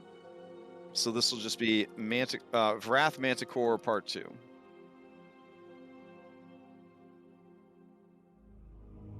All right, but anyways, while I'm typing that, you guys should probably discuss what you're gonna do next. As she bathes everyone in like a pool of starlight kind of above us. Exhausted looking when she's done, she'll just say, alright, that should get us good to go, yes? Barnabas walks out of the treasure room. He's like, did you find anything interesting in his personal effects? Chairs. Not necessarily. You can perhaps take a look, but But 2 of you looked at it. Clearly you must have seen everything. Barnabas, you've Took seen everything the of worth. You've seen the guards I work with. That's all you need to know, man. Was there a back door? Oh God, was there? I think he created his own back door. I gotta go check now. God damn it. All right. Well, we need to mobilize. We just Okay, need let's to. go We back need to to Make sure that we got the displacer beast is all tied up. Nothing's really going anywhere. We can come back to the keep when we're done. Hopefully. You want to leave the displacer beast here? It's going to be dead weight to drag around. Oh yeah. Just make sure it's well tied up and leave it here. Tie it up and put it in the stables. And Gerard, you had some oxen in there. May want to take them out from it, just so the displacer beast doesn't try and attack them. All right. The two of he and his assistant, heartfelt reunion, big hug, and kind of has her confirm that she's okay. She explains what you guys have been up to. He looks at all of you with admiration and says, "The forest giants are very tough and not very friendly to outsiders. It's impressive that you were able to broker peace with them." What can I say? We're heroes of legend, I suppose. Hey, Gerard. Daniel puts out a piece of paper. Sign this contract real quick. He kind of looks at you quizzically, and he says, I don't understand what you're saying, but you saved my life and the life of my student. Just for insurance purposes. Yeah. Things are looking pretty bad, and I would be a coward and a fool to not lend my aid. So if you'll have us, we would travel with you. We can keep you well fed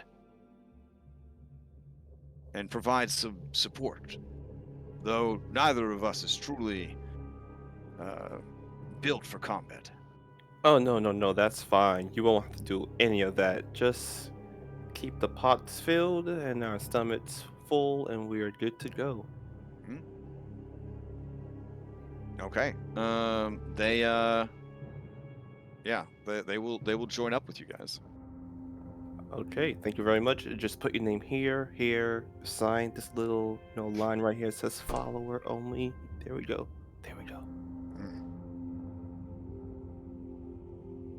All right. So what is your guys what now? You put this thing tied up in one of the pens and blindfolded. Is there anything else in this keep? Possible, can we have Werg and Dobby watch over the displacer beast? It looks like a recent update broke the search for status effect thing. That's some sad feels. If they have similar names, like they all seem to just stack on top of each other, it looks like. That blows. All right. Anyways, what do you want them to do? Similar what nows? They've been prison guards. They can watch over the displacer beast as it's been tied up and put into the stables. Okay, sure. Sure. While you search for tracks, how about I and someone else take to the air and just keep close, but just provide a bird's eye view? 2 searches is better than 1. Good call. You might spot him from up there. Keep in mind... Oh, sorry. Orion? Danlin? Ryan's currently talking to the guy. Yeah, pulled this. Do you need someone to guide you? What's the play, Layla? I feel like you're building towards something for the last 15 or so minutes. What's going on? Oh, just searching for the dude. Yeah, how are you searching for the dude? Oh, I mean, Dirk's gonna search for tracks. I was just gonna turn into a giant owl because it's one of my predetermined wild shape forms. Okay. And have someone ride on me so we could get an aerial view. That's all. I'll search the ground, you search the skies. I'll join Layla with the ride. Well, someone with good perception, maybe. Never mind. Damn. You know what? Screw it. I'll still join. I'll still join Layla. Screw it. I'm working on our perception. Yeah, right now. I'll do a survival around the perimeter of the castle for any tracks that match Warkenlaw, using a survival that can't be lower than 10. All right, Layla, I'm gonna give you a giant owl sheet real quick. And then a man wearing full plate armor is going to climb on your back. Not the best feeling in the world. At least birds and a hollow bow. Oh. Let's not play with physics, okay? Yeah, of Come course. on. Can't have science in D&D. I understand. So you hop on the back of Layla the giant owl and take flight. Okay. So here's the thing, Jerp. You see his tracks starting, I guess, in the office and working your way out. You are beyond confident that you know this creature's gait. He goes around barefoot. He's got, feet very similar to a bear. In that he's got like these very big soft pads on the bottom of his feet to help him move silently. He has been all over this place, and you see that there are tracks that lead to and from the front gates. None of those tracks are fresh or recent. Not even on the outside of the perimeter, meaning his teleport was far. I mean, if he dimension door and he went to the land, you would have to go out do a 500-foot search in every direction to cover every direction. Yeah, well, once I have his tracks within the keep, I can use my relentless pursuit so that I never have to make a check again, and I'll just do the perimeter to find them. So It'll take time, but it's guaranteed to work, so I'll take the time needed. Okay. So I'm gonna message you about something. Sure. All right.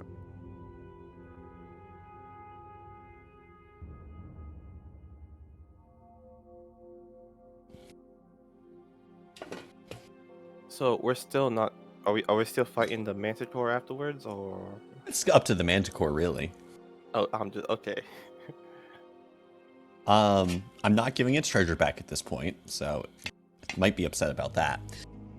Unless it wants to join us, I'd be willing to bargain with it. Maybe give it half back for that, and the promise of more.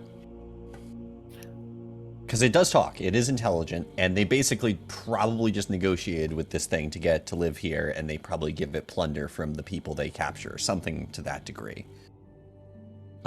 Yes, but if we kill it and salvage parts, we can build something useful out of it. Possibly. I imagine those quills are probably good ranged ammo or something. I kind of was curious. The wings too. The wings can be very useful. I don't. There was talks of hang gliders a couple sessions back. I mean, I'm just saying. I am not building a hang glider. Just throwing that out there. That's going to take way too long. I don't have that time. I'm certainly not building one for all of us. Plus, that would take a lot more manticores. I mean, I'm down to fight anything, but.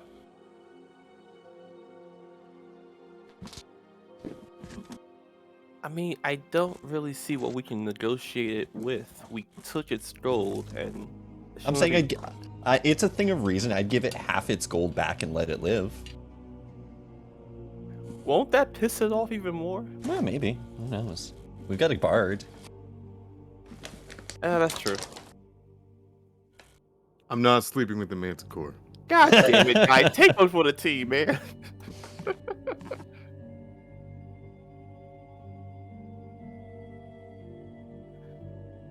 If Guy has the time quick, and while everyone's transforming and doing their magic and whatnot, Guy would pull Orion to the side as he would see that PTSD, and he would say to you, Orion, kind of kneeling down to your level, because he's quite tall compared to you, and would simply say, I can't say I know what you're going through, because from what I can tell in your noble adventures, you have somehow inspired a creature of legend to join you on your path and protect you. There is a certain innocence in that life. From very early on, I learned that the most evil of creatures are that of our own kind. Even still, they are led by greed, power, drunkenness, and mistakes. These creatures are not like that. They are systematically trying to kill us off and hunting us for sport. You shouldn't feel good about killing one. I certainly haven't. But these are not beasts hungering for food. They're not scavenging. They're hunting us down.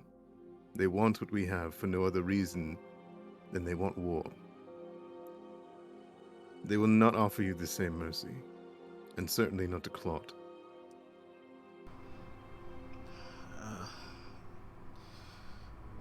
Yeah, you're right. The Vale is our home, and they're trying to forcefully either take it from us or kill us, and then take it. Whichever one they can. Right. I don't feel good about it, and neither do you. But someone needs to stop them. And you're the cutest, most powerful, and skilled hunter I've seen. Probably ever. I've mostly just taken down beasts or monsters that kind of patrol around the Vale. Either just need to make a buck for skins and furs, but fighting a force like this,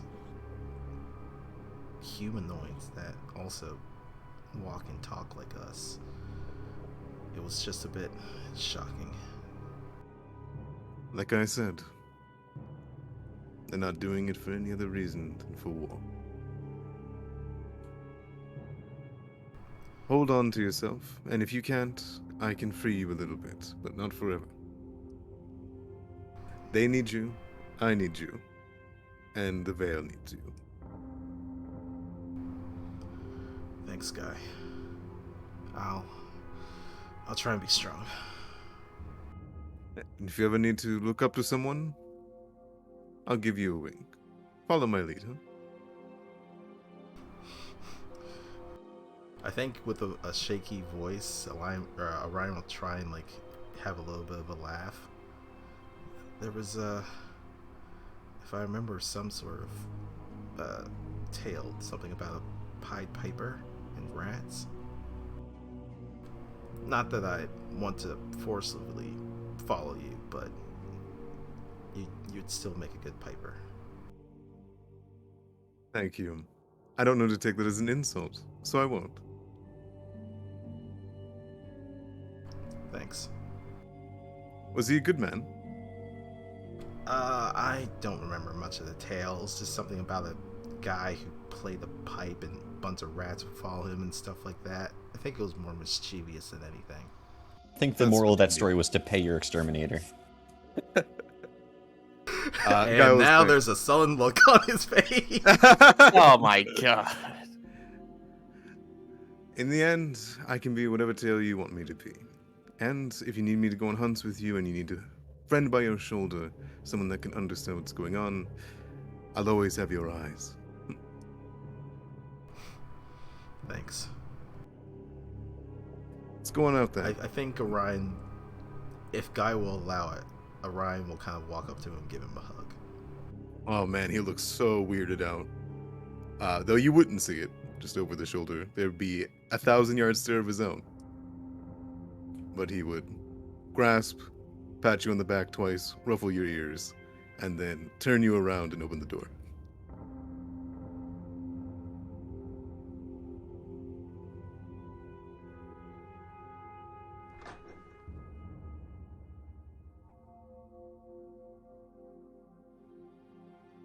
Is that an owl?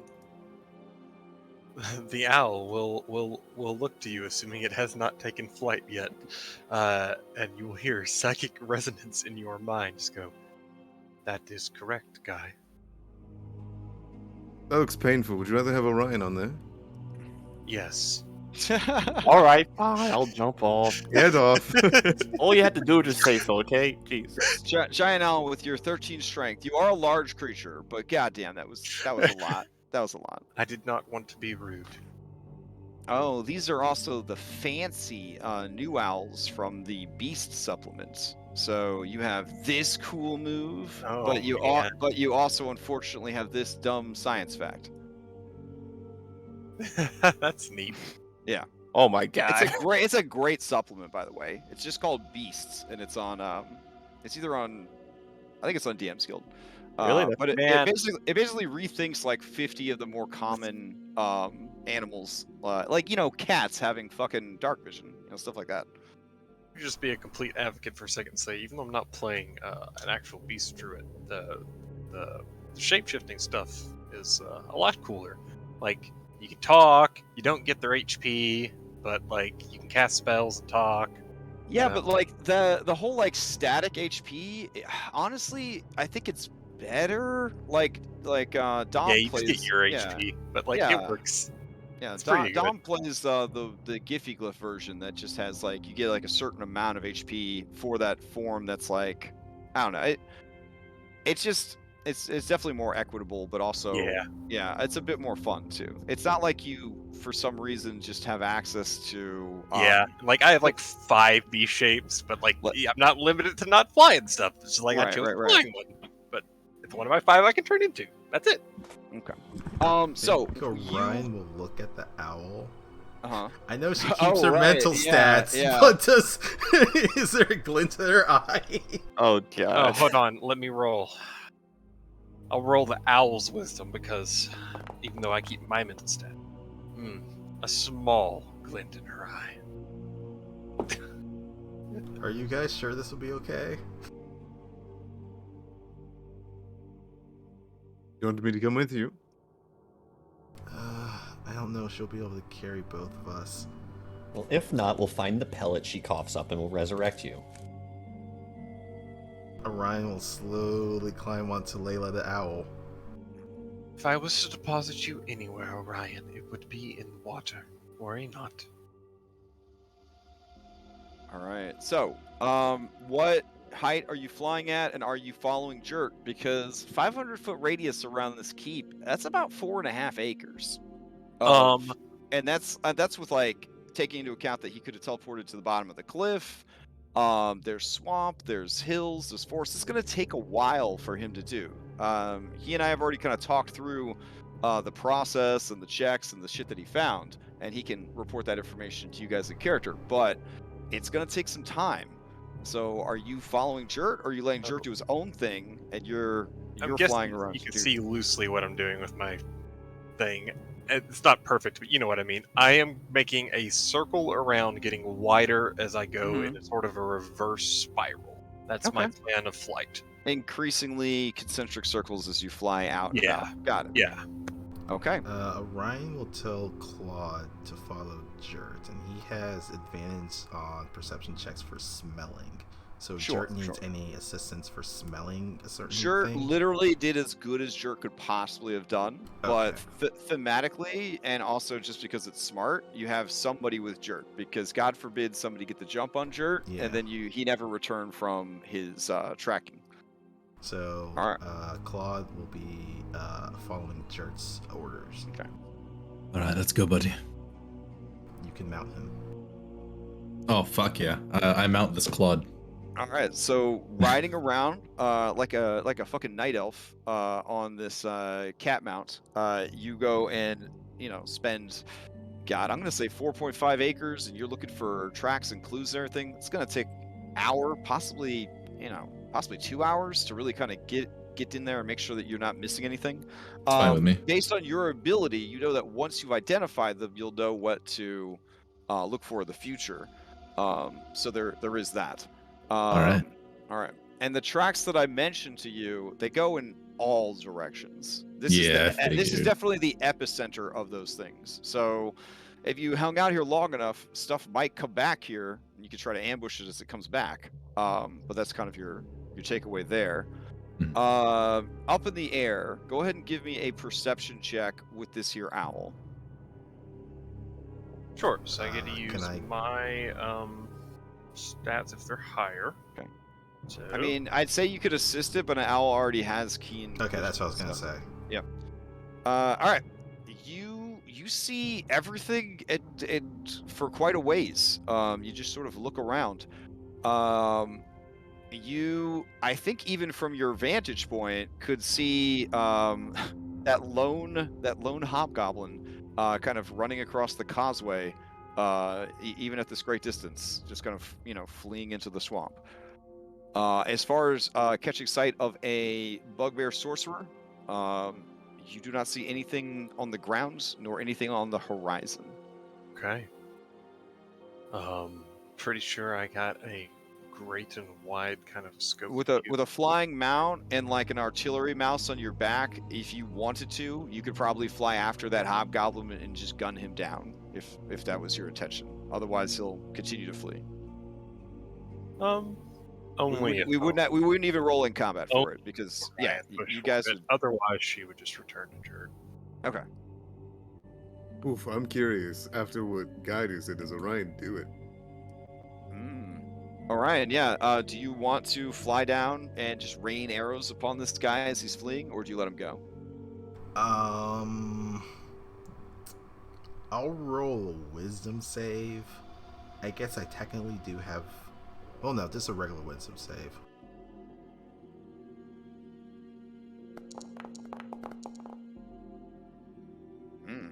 You're definitely in control of your faculties. Yeah.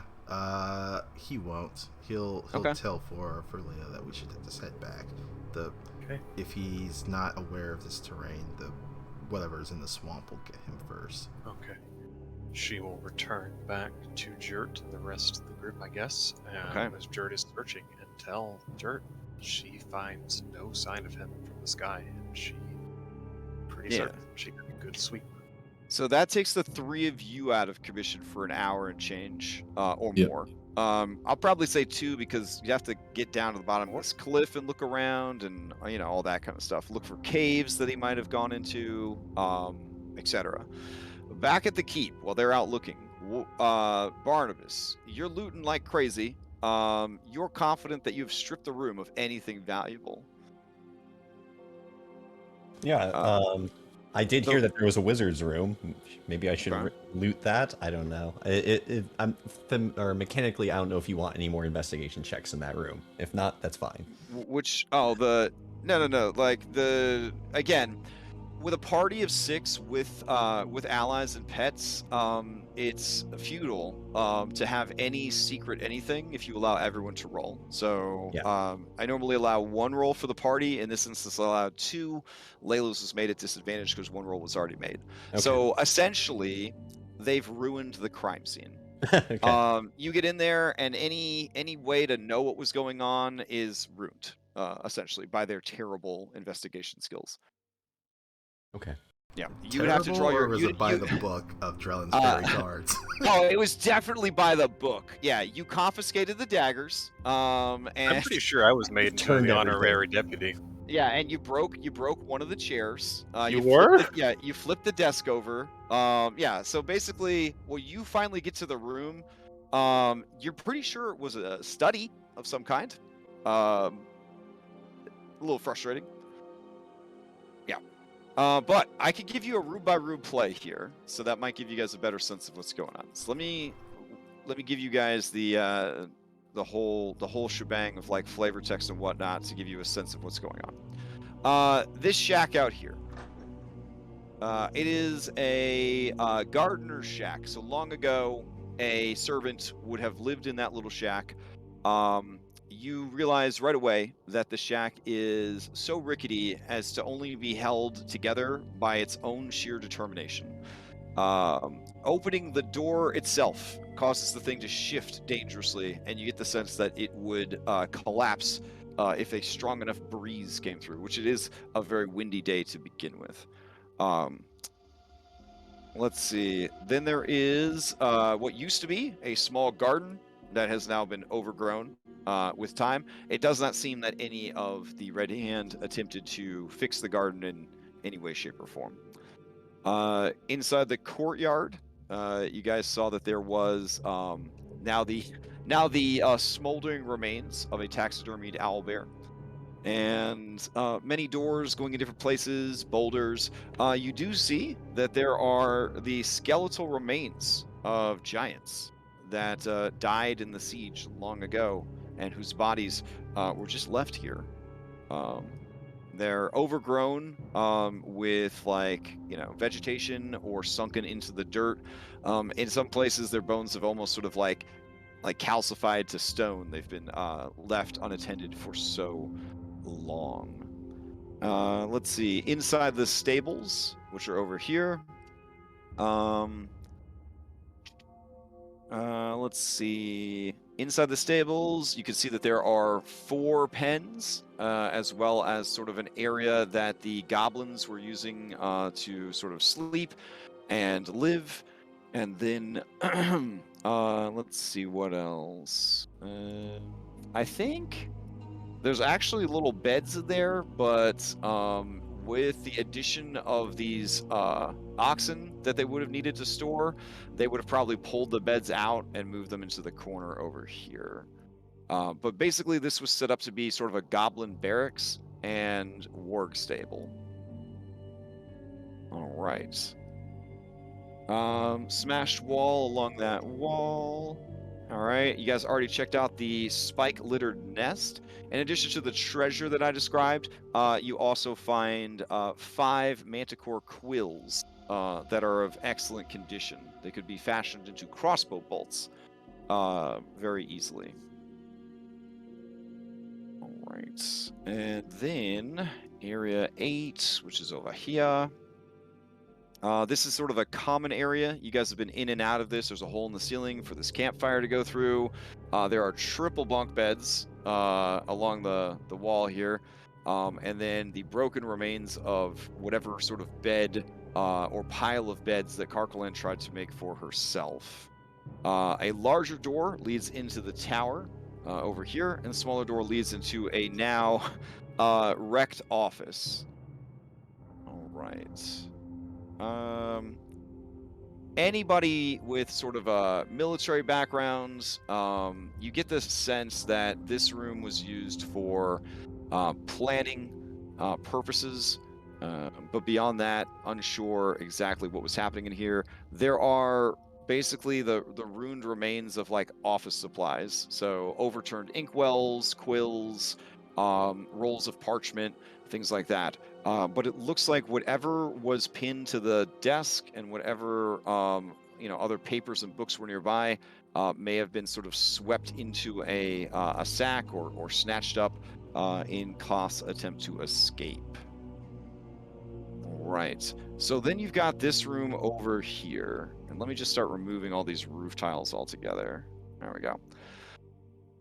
So in this room at the base of the tower, this circular chamber has been outfitted with a mix of furniture, including an oversized chair and a very comfortable looking bed, actually. You see that there is a large easel with a sizable canvas covered with a sheet. There's a flight of stairs that leads up to the second floor. And the room, despite being a bit cleaner than most of the areas you've seen, still has a bunch of like rubble from collapsing walls and supports. The damage that was sustained during the fight has not helped the situation. It is definitely a precarious situation inside this tower. All right, so then going up to the next floor, you guys can hit up any of these areas when you're done. I'm just gonna give you the whirlwind tour. Going up to the top, you see that there are the, I guess, burnt and destroyed remains of a fake ghost. Let's see. The roof of this circular chamber has collapsed a bit to the southeast. Massive timbers slump against the floor, fallen from the rafters above. A huge gap in the tower east wall is allowing a bit of a breeze in. So where that collapsed, there are 4 windows that you guys already know about. There are some boulders here, just as you kind of saw them everywhere else from the giant assault so many years ago. And let's see. The remains of the fake ghost are there, and of course the dead hobgoblin whose head was exploded. All right, I think that's everything. So people that are not out scouting about, what did you want to do?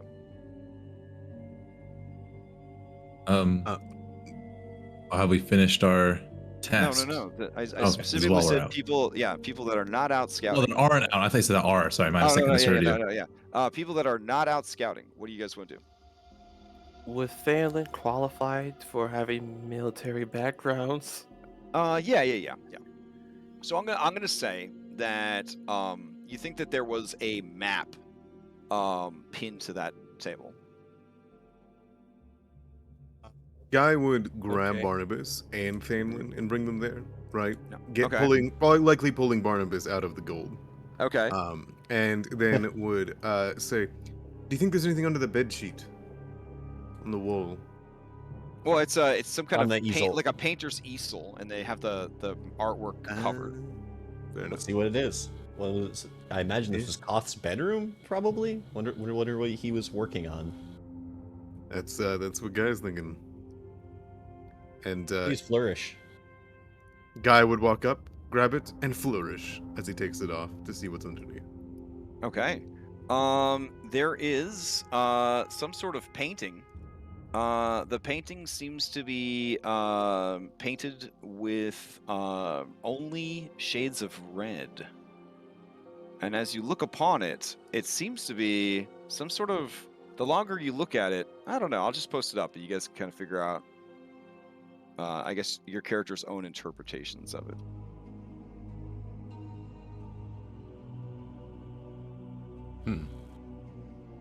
Barnabas nods thoughtfully. I see I a have- dog.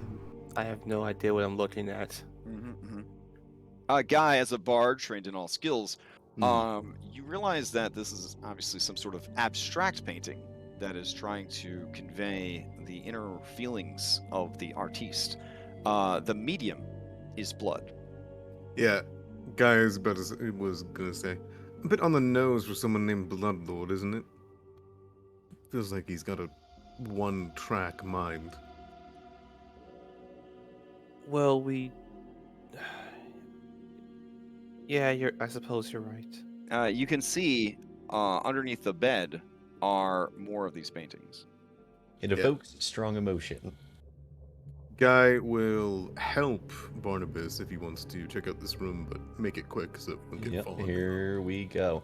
May I investigate? Yeah, sure. Give me an investigation of the room. What are you looking for in particular? And please don't say anything. Just say like, what are you looking for? Okay. So what I'm looking for, I mean, specifically, obviously any scraps of paper, any kind of notes, any kind of maps, any kind of documents. Obviously he took all those. But yeah, any loose levers maybe. I'm definitely looking for a way down because I was told there's a vault underneath the keep, and I'm trying to confirm that story. But those were the words I needed to hear. Okay. So, looking around, you find pots full of coagulating blood, artist supplies, a couple of blank canvases. The canvases do seem to be made from skin. Let's see. I mean, aren't all canvases made out of canvas? They're actually pretty well made. Yeah. Okay. Let's see. What is interesting though is as you were kind of looking around, and just staring at everything, your investigation is the opposite of Thanlin's investigation. As you look harder and harder and harder, you realize that underneath the chair, where the floor is kind of cracked and broken, you can see that there is almost like a perfect square of stone that is tilted ever so slightly at an angle, and it just feels like hidden trapdoor material to you. Oh, I'm primed for it. I'm remembering the words of Ron Swansong. Okay. So kind of examining it, you realize that a strong person could probably pry loose and move aside this perfectly fitted stone panel. I look to Thanlin. Thanlin, do your thing. Press this button. Make this do. Do I have to get out of the chair first? Okay, fine. He'll walk up and look at Barnabas. Are you certain? I am at least very curious to know what it does, and I'm prepared to suffer the ramifications if it is bad. Then why in the bloody hell am I? Oh, forget about it. He'll push the button. Because of what you did in the office. I think we're pulling off the. He'll pull off the thing. The trapdoor. Yeah. You said Alright, button. Okay. All right, so you're gonna. All right, attempt to activate. Yeah. Working together as a group, you're outside of combat. You are able to pry up and then move to the side with a satisfying, like, dungeon exploration scrapey sound. It reveals a stone shaft, very narrow, almost claustrophobically narrow to everyone except, say, a halfling. Iron rungs are in the stone wall, and it leads down about 40 feet to a small, like, stone area down below. Barnabas smiles fiendishly. Guy will smile as well and say, "More smoke and mirrors work, huh? Just like Denevar." And he'll snap his fingers and cast light on your gun so that you can carry it down and have some light. There's no way I'm not going to go down here and find out what's down here. But if I die, come get me. Okay, so who is going down there? I'll follow after him. I'll All right. but them Place both. your miniature here on the bed so that I know who's going down there. And we'll bring a cameraman so that those who are out scouting. I think the Yeah, one that I so two left now. produced was not an all cameraman. I think it was just a regular one. Oh, sure. Grab a all cameraman. I would also And Sasha's definitely coming with us. Stay a little bit back, Thadlin, if we need you to go up and save those people from the Manticore if it shows up, or the allies come back. But be ready to jump down. I'll catch you. So you want me to stay on top? Okay. Just half and half, you know? All right. If I hear yelling though, I will come down. All right, you're gonna hate me for saying this, but be on guard. I'm gonna kick you when I see you next time. All right. So let's see. The walls of this small vault are worked of work stone. The ceiling, 12 feet overhead. The air is thick and smells stale and slightly smoky. As you peer around the corner, you can see that there are 3 alcoves cut into the walls, 2 on the north and 1 on the east. Each alcove is sealed by an iron gate and locked with chains and a large padlock. How will they ever be opened? Beyond one alcove are several shelves bearing no less than 10 small iron coffers. Beyond the second is a small desk and chair, the desk piled high with papers and books, and beyond the third sits a single large trunk. A human skeleton lies slumped against the eastern alcove's gate, still dressed in tattered chainmail and feebly gripping a sparkling bastard sword. The skeleton has a massive arrow protruding from its ribs. There are no bastard swords in 5e, so it's just a greatsword. So, no, wait, sorry. It would just be a long sword. Yeah, it'd probably just be a long sword. Right. Yeah, because they're versatile. Yep. No broadswords? There's no broadswords in 5th edition either. So. Damn. Guy will look around and whistle. As I know Barnabas is likely about to jump out. He'll catch you by the neck just to make sure you don't run into something. Yeah, Barnabas is already like running forward, but then thank you. He reminds him, and can we do like a check for traps before we yeah. And 1 second. These should all, I guess, be doors. So let me go ahead and make all those doors real quick. Barnabas is just like shocked. He's like, treasure. The guy will also, as you look at him, look you in the eyes, you'll see his eyes and ears shape and change, reflecting halfling, elf, dwarf, even hobgoblin, and it will go for a bit, for about 6 seconds, it'll flash between them, and at the end of it, he can comprehend all languages.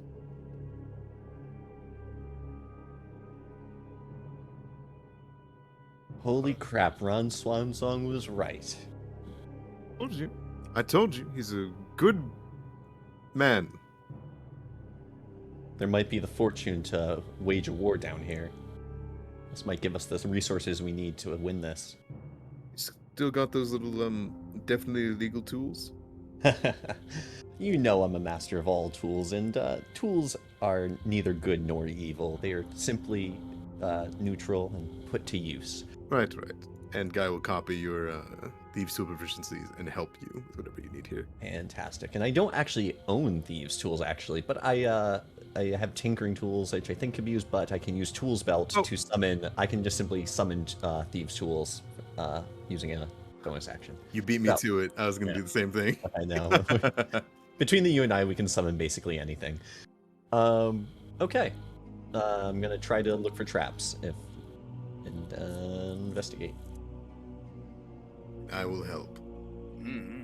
Okay. Let's see. Oof, holy shit. Your investigation reveals to you that these locks are really high quality locks. In a way, they're almost a treasure in and of themselves of dwarven make. These are masterwork locks. Interesting. Yeah. I did not know locks could be masterwork. Well, and there's different ratings as far as the DC. So you know you're dealing with a very high DC if you try to pick these locks.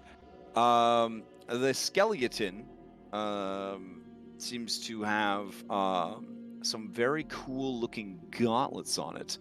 The gauntlets are a bit oversized to make, not like Hulk mitts, you know what I'm saying? But would you say they would fit on Wurg? They definitely make his forearms. Well, he's a skeleton now, but they would have made his forearms look much beefier than they actually are. They're well padded leather gauntlets, and they have very big sort of metal skulls on each of the 4 knuckles. Anyways, the sword that you see him clutching looks like it has a sheen to it, and as you get closer, you see that the blade has a rime of frost on it. Now, as far as the traps go, looking at the very high quality locks, they themselves don't seem to be trapped, and you don't see any scratches anywhere accessible of glyphs or runes of protection or warding. Now, beyond the metal grates, the actual chests that you see and the small coffers, you would kind of need to get up on them to know for sure if they're trapped. Okay. But for cursory glance, everything seems fine. Oh, awesome. Wow. So the skeleton, it's possible to get the sword out of the cage? Is that possible? Well, the skeleton's like right here on the floor. He's not in a cage. Oh, he's not in a cage. I thought he was behind bars. Well, we can... he died sort of slumped against the bars. Yep. Well, then, Guy, I think we should get some of these. I mean, I could cast Identify, but that would take 10 minutes. Do we want to spend the 10 minutes right now to figure out what these are? I don't think so. Yeah, well, let's just grab these. These are clearly magical because they have not seen the same wear that this skeleton has. Agreed. And then, yeah, I mean, I can try to pick these locks. I think that this might be outside of my ability range. Well, with me, anything's possible. And I will give you Bardic Inspiration. Fantastic. And help you to give you advantage. I just need to make a general tool check. I have a lot of tools. Do you think, so can I roll thieves' tools, I guess? Well, can thieves' tools be intelligence, or is that strictly dexterity? This is dexterity. You're trying to fiddle the lock open. Fair. I don't have thieves' tools in my thing, but so I have proficiency. I think I have dex save proficiencies, so no, I don't. I have intelligence and constitution. There is also a little thing at the bottom where you could just roll a d20, and we could use our brains to do math. So. That's what I was trying to do, but find a button here for it. Okay. So that's a good idea. So here's a d20. It's not good. One more, it's an advantage. Thank you. 1d20 roll. Sometimes the old ways are best for time purposes. All right, so that's a 16, plus your proficiency is 3. Plus your dexterity is 1. So that brings it up to a 20. A very good check to open a lock. Plus the inspiration. I don't know. Are you using the inspiration? It is if it's a master lock. I know that locks can be higher than 20. 20 is good, but like. Yeah, 20. You realize that is not gonna do it. Yeah. So I. 25. Wow. There can't possibly be a lock rather than 25 in the 5th Age of Magic. You are unable to open this lock. Wow. Huh. Okay. We should maybe give Sasha a chance at this someday, but wow. 25. And I imagine the other one. You brought Sasha down with you, and she's like backseat driving you as you do this. So like, I mean, yeah. Yeah, I guess Sasha can. But I mean, there's already two of you doing it, so it's kind of like, you know. Gotcha. Yeah. So there's 2 locks. Are they identical? There's 3 locks. Each of the gates has a lock on it. I see.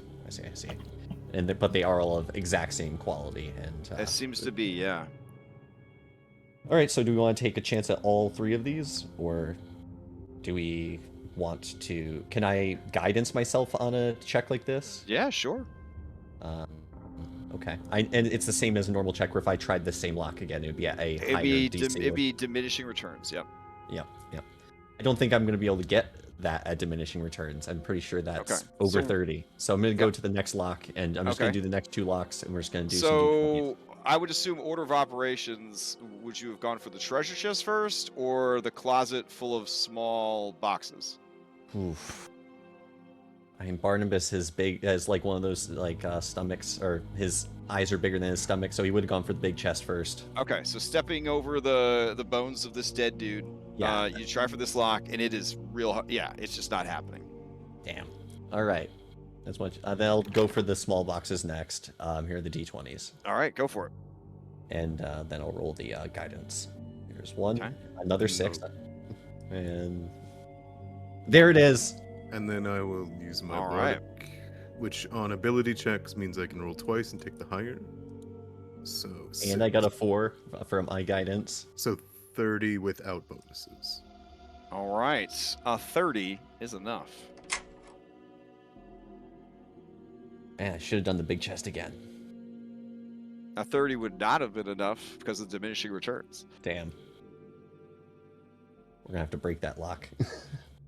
Yeah, I mean, you just pull the fucking door down. Like people that lock things up. I mean, it's cute, but like, this isn't a video game, you know? Yeah. Like, there's so many ways to get around this sort of stuff. Like, I actually want the lock. The more. Oh yeah. That's kind of the big loss there. So well, you do have a DC 30 Dwarven Masterwork lock now.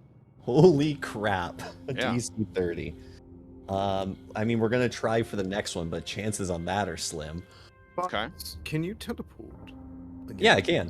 Why don't you just teleport on top of the chest? Good question. Because I can only teleport once per day. I'd be stuck in there afterwards. I'll cook something for you. Okay. We can make a hat. We can make a hacksaw, maybe. I'm joking. Don't worry. Yes, I'll get Thanlin down here. Yeah. Okay. Last lock. Here we go.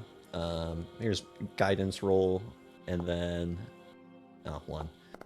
Roll another 6. Okay. You have advantage, so you have to roll again. And a nat 1. Oof. Okay. Knowing that it's more than likely another DC 30, this is definitely outside of your guys' ability to open. So you have these 2 sealed alcoves, one with a chest, one with a desk with papers and books and stuff. You did open this, and you see inside that on the shelves are 10 more boxes. Each of them seems to be a lockbox in and of itself. What can I say? 3rd edition was real horny for locked items. Oh, wow. Yeah. We don't need to do this necessarily right now. All right. We can. If you had a real world comparison, they look like security boxes, like safety security boxes. Like they're just like all like nicely placed on the shelves. Like you kind of take it down, open it up, kind of thing. And Barnabas is very giddy about this, but he does also acknowledge that this is going to take a very long time to unlock each and every one of these things. So, I don't know if we still are waiting for Jert and or Team Nature to do their scouting. But we, for expedience sake, could say that you guys realize that you're going to need some muscle or some creativity to kind of get those other 2 doors open. You could kind of take the 10 boxes. I don't know if you want to touch them or not. but there are those 10 little lock boxes there.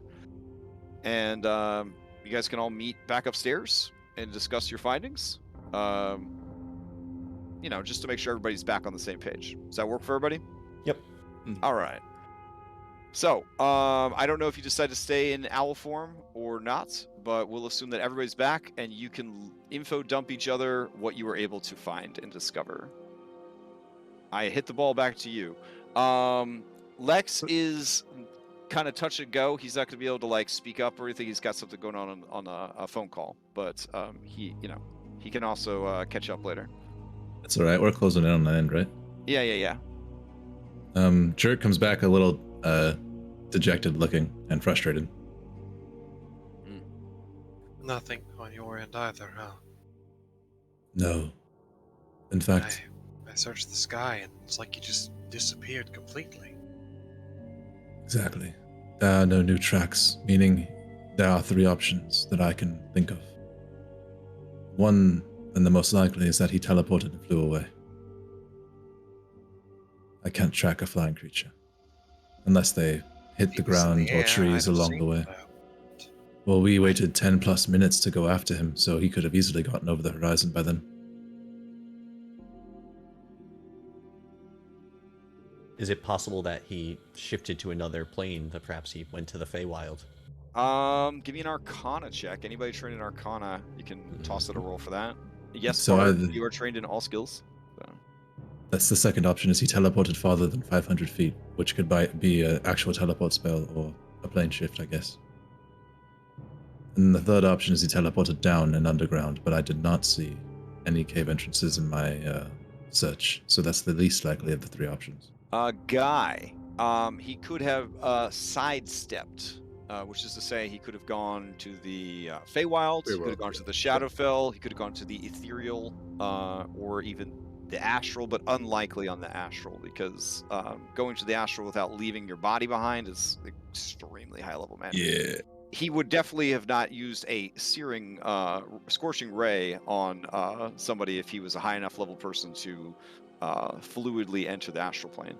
But he may or may not have had an item that allowed him to go ethereal or or a shadow. Yeah, side steps, exactly. Guy was it? Considering they had a shadow creature and other planar beings, I think it's more likely that he just shifted. Now, I think shifted or flew off. For Jerk's theory, he would have need to have been flying or under the effects of a flight, or some kind of flight or levitation, or something similar, before teleporting. Or Jerk, would have found the tracks. Yeah, because he would have hit the ground first and then took off. Right. This is unfortunate. They've learned a lot about us. We won't get as easy of a surprise on him next time. Oh, destroyed their forward base. They're going to be scared. They're going to turn tail. And Jert, you did find all that other stuff while you were searching for these tracks. So I found tracks. I found tracks for wargs, goblins, displaced beasts, hobgoblins, bugbears, redcaps, the manticore, trolls, goats, deer, rabbits, and hawks. So all of which come and go freely here. Oh, also hill giants. Sorry. Oh, and hill giants. Yeah. Well, it sounds like Wow, not the expression I saw in his face, Sky. Before he fled, his expression was not that of someone running in fear.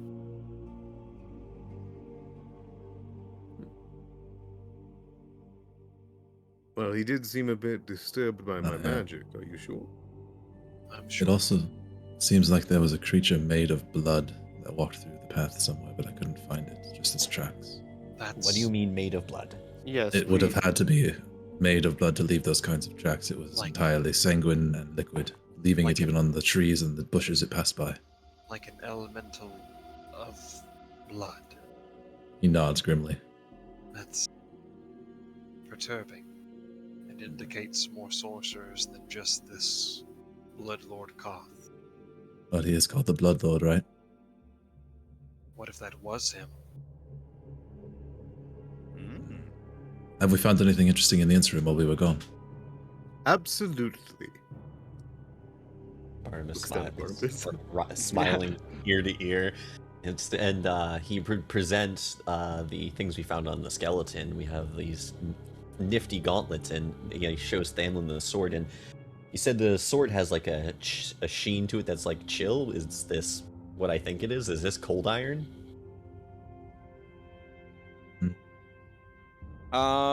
Looking at it, you are sure that it's not cold iron. The whatever is causing this effect, the blade itself is so cold that it is creating this on its own. Seems more magical to me. Yeah. Well, we could spend the time, and I could tell you what it does right now. I think we should get moving, unless we want to wait for the manticore to come back, because it will be. Wait. So you found the vault was real? Yeah. Huh. There's more stuff down there that we wanted your aid in. Oh. Do you need my lockpicks? She'll just dangle them out. No, we tried everything. They are of the dwarven construction, and I think Barnabas said quite difficult. He holds one of them up, and these things are pretty tough. We need some unconventional means of getting past these locks. Oh, Thanlin, where's your dwarf? Does he not know anything about how to get past dwarven lock boxes? Oh yeah. Wow. Oof. He's literally a craftsman. Like he was working in a forge. Exactly. Yeah. So, that is what I mean. Stormsteel. I got you, dude. He just stares down Layla, and says, "Oh, I'm his dwarf now. That's an interesting choice of words. Better than being my dwarf. Sort of words a slaver would use. Now, if you got a lock you can't beat, what's the door situation looking like? Metal grates. Right. Do you take him down to look at the door? I mean, if he wants to consult, I'd love his professional opinion. How small are the grates? He just asks, he's like, why don't you just take the door off the hinges? Yeah. Oh, wow, not even that easy? Yeah, okay. I mean, I'd love to try that. Yeah, sure. Between you and him working together, take about 10 minutes per door.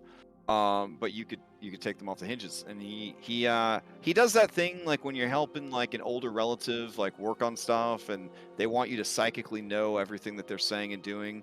It's a little frustrating in that way, but maybe kind of reminds you of your own father, a little bit. Definitely. That's exactly our relationship was. Yes. Yeah. And he points out to you that these might be dwarven parts, but this is a dwarven work.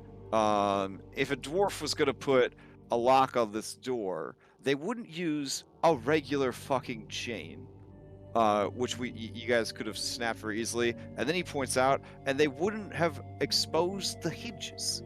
And so he basically takes this opportunity to point out that Vraath was a fucking idiot who bought really, really expensive locks and put them on very flimsy doors. He does whistle appreciatively at the lock boxes, though, and he says those are going to be a fun puzzle to open.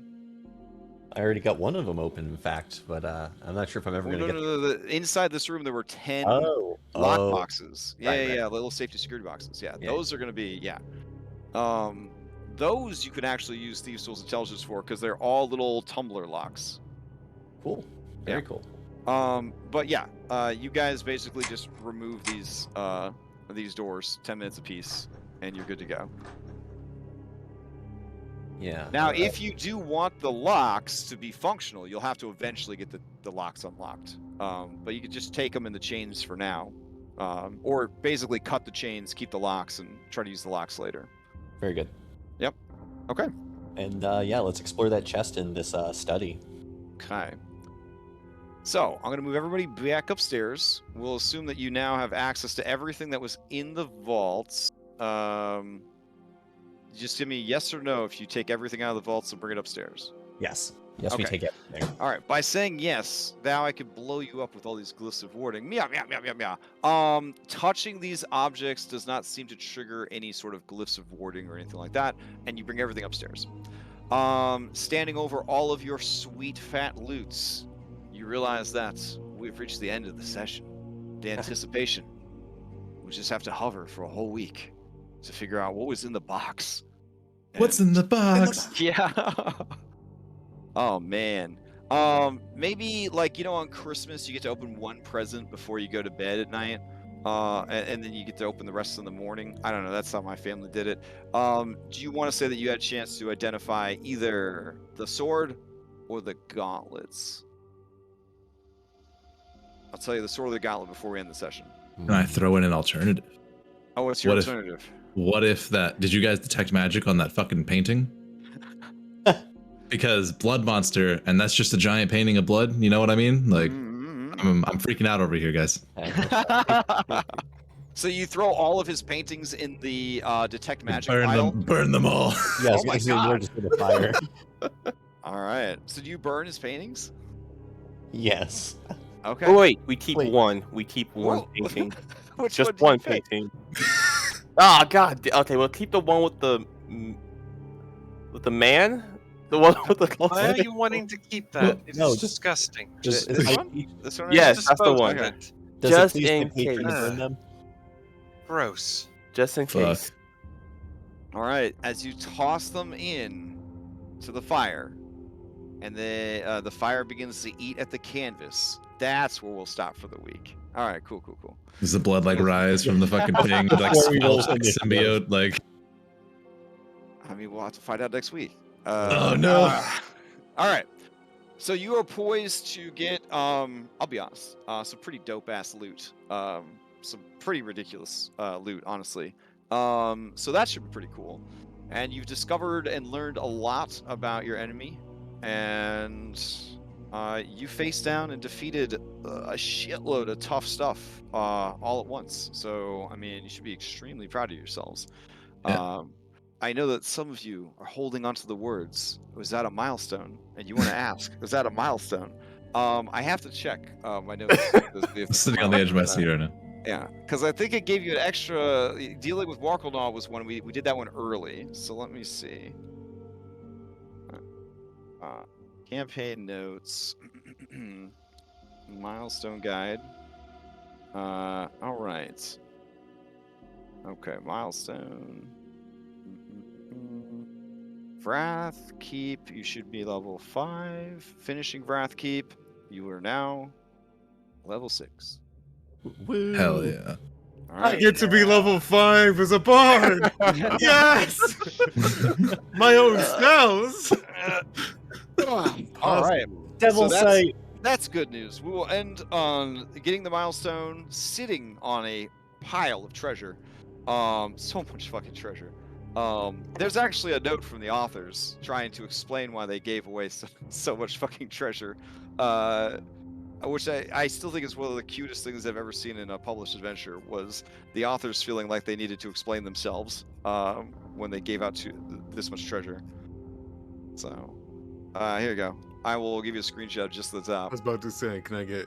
I want to see this. All right, oh, I'll just give you. I don't want to spoil it, but here is literally from the adventure. You have to kind of pull the bottom right corner and make it full size. Designer's notes: the treasures in the Vraath Vault is a significant one for PCs of this level, even without the Staff of Life. Well, that's a little bit of a spoiler. This is intentional, and then it goes on to explain their reasoning behind it, etc., etc., etc. So. We're gonna try to kill them for the rest of the campaign. They're gonna need this stuff. Anyways, all right. They're gonna need a lot of diamonds. I'm gonna go ahead and call it, and you guys are welcome to hang out, talk about your level ups and all that good stuff. I got a few things to deal with, and then I might be doing a little bit of streaming later today. We'll see how it goes. Announcements wise, there's Dom's got a Monster Hunter game starting at the end of the month. I think is the session 0, and so the game starts in September.